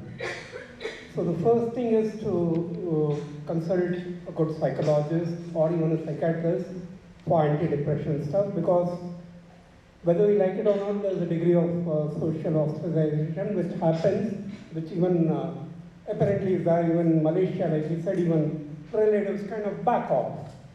It happens. I mean, I don't blame them. I'd have done the same thing if I didn't have a kid with autism, maybe. On a lighter vein, there was something in Jaipur or some place that I saw on Facebook called a classroom. I can't translate it in English. Where you go and break things, glass things, TV, obviously for a prize. So parents badly need to vent out. The best way to vent out is join parent support groups of various forums, mostly the social media and Facebook and WhatsApp. It comes with a double header because social media, I found personally, is a very bitchy place. I scanned and shared around 1,000 books in violation. It may sound as a violation of copyright, but Indian Copyright Act has a clear immunity for books for kids with special needs. They are exempt from the Copyright Act. Some member had the temerity or audacity to complain to the publisher, and I got a legal notice. So social media can be dangerous, but by and large, 90% of them, since they are sailors of the same boat, they are supportive. I'd like to just also mention that Adi being lucky enough to get into Scottish High, where people will give their right arm, was also due to one such parent support group, where, if I remember rightly, Dr. Rajiv saw a post of mine. Our kids have sensory intolerances, so they have issues with haircuts. So issues like this was discussed, and I came out with a simple solution that you get an electric razor, and I quoted the shop in Chandni Chowk where you got it for around 1,000 or so. The best way out for a toddler or an infant is to do it.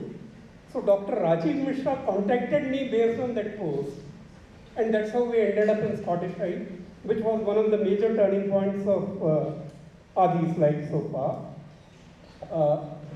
You need to vent out, you need to have psychiatric treatment, you need babysitters for love or money to take care of the kids. I'm told in Canada, they pay you for the babysitters for special needs families, because Commander Saini would be knowing there's something like a war fatigue that the parents undergo. So the mental health of parents is doubly more important. I'm very glad you raised this question. Absolutely, I agree with you. So what he's saying is there are a lot of this need their children pick up the strengths, the learnings, and yes, you need to vent out. The caretakers have to look after their health, which is most important. They say in an aircraft that you put your own mask first before you put it out to the child. So you got to be healthy and in the mind and spirit as well. Rajiv, you want to say something? Okay, a quick one. A quick one. One thing that is very important for any school which has an integrated setup or something, that you need to be having a very sensitive core team. Okay, your management has to be very sensitive to such issues. Okay, and like here in our school, we have a sensitization program for the teachers and for the students. That's the backbone. Constantly talking to the children and also to the regular teachers, where we motivate them, we speak to them, and so children then do call children with special needs and all for the birthday parties, and to have a lot of interactive sessions, and we are very open to it. I'm just quoting the examples because I work here also. And so any child who comes over and says, I want to spend some time, I say, your time is more important than my time. Even if I'm trying to teach something, whether I'm having a speech lesson or having maths or science, you are coming, you can walk in any time. And you can come and take over my place. Okay, the interaction with children has to be done, and that has to be, a school can play a bigger role than I think the social media and all things, because the child spends around 7 to 8 hours in the school. And they have a bonding for around 5 days a week and 6 days a week. So schools have to play a bigger role for the child's interaction and for the socialization. Okay, thank you, Rajiv. Can autism affect muscle memory? Muscle memory meaning? I'm trying to, that's muscle memory, right? So, Dr. Matri, I wouldn't be able to. Dr. Matri? I don't think there is a connection there. In fact, the root memory or the muscle memory might actually be very helpful, because many a times we look for trainable or trainability in the individual, and practice, so repeat is what the strategy we use many a times to help the person learn something, or to be able to not so much understand, but to be able to implement certain social cues. So I don't think, and I don't know impact how, like positively, negatively. I don't know exactly the specifics of what you're asking. But as far as I can understand your question, autism and muscle memory, not connected really. So. I think, Doctor, you're right, because for a person with autism, for example, you want to make him repeat to learn, so the muscle memory automatically seems to become stronger, but actually there's no connection, right, between the condition and the muscle memory. Okay, does that answer your question? Okay, Sugandha, all back to you. All I can say is this was a short time. I am sure all of you have so many more questions. All of us have so much to speak, but probably we'll keep it for after this. We'll share the email IDs of everybody if you all permit. Connect and hope to come back for the next conference. Okay. Thank you so much, all of you. I would request you to remain seated as the school also felicitate you and show you our gratitude. So, sir, if you would do the honors.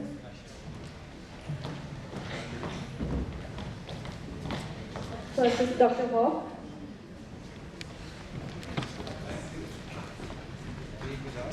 Stop. Mr. Stefan.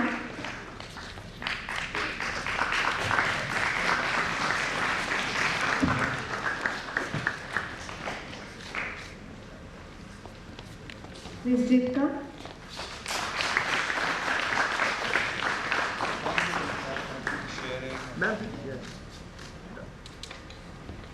Dr. Mehdi.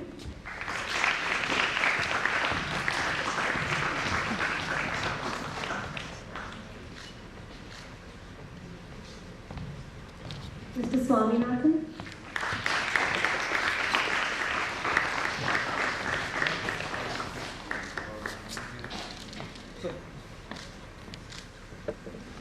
Dr. Kalpana.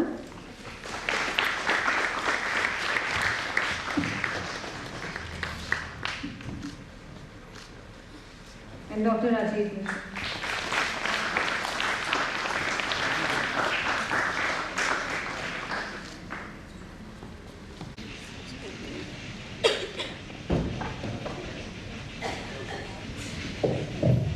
Well, there are no limits if we set our mind to something. Every obstacle, every cornerstone seems like another stepping stone to success. Similarly, our students too know no limit. To bring the conference to a close, we have our Highlander.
to a close, I would mention our deep sense of appreciation for all the dignitaries for taking. I wish to express my gratitude to everyone who has helped in any way to make this event possible.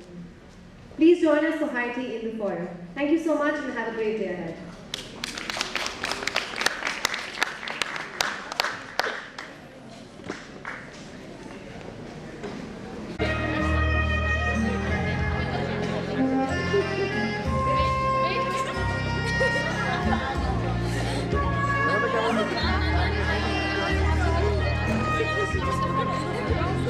Skill.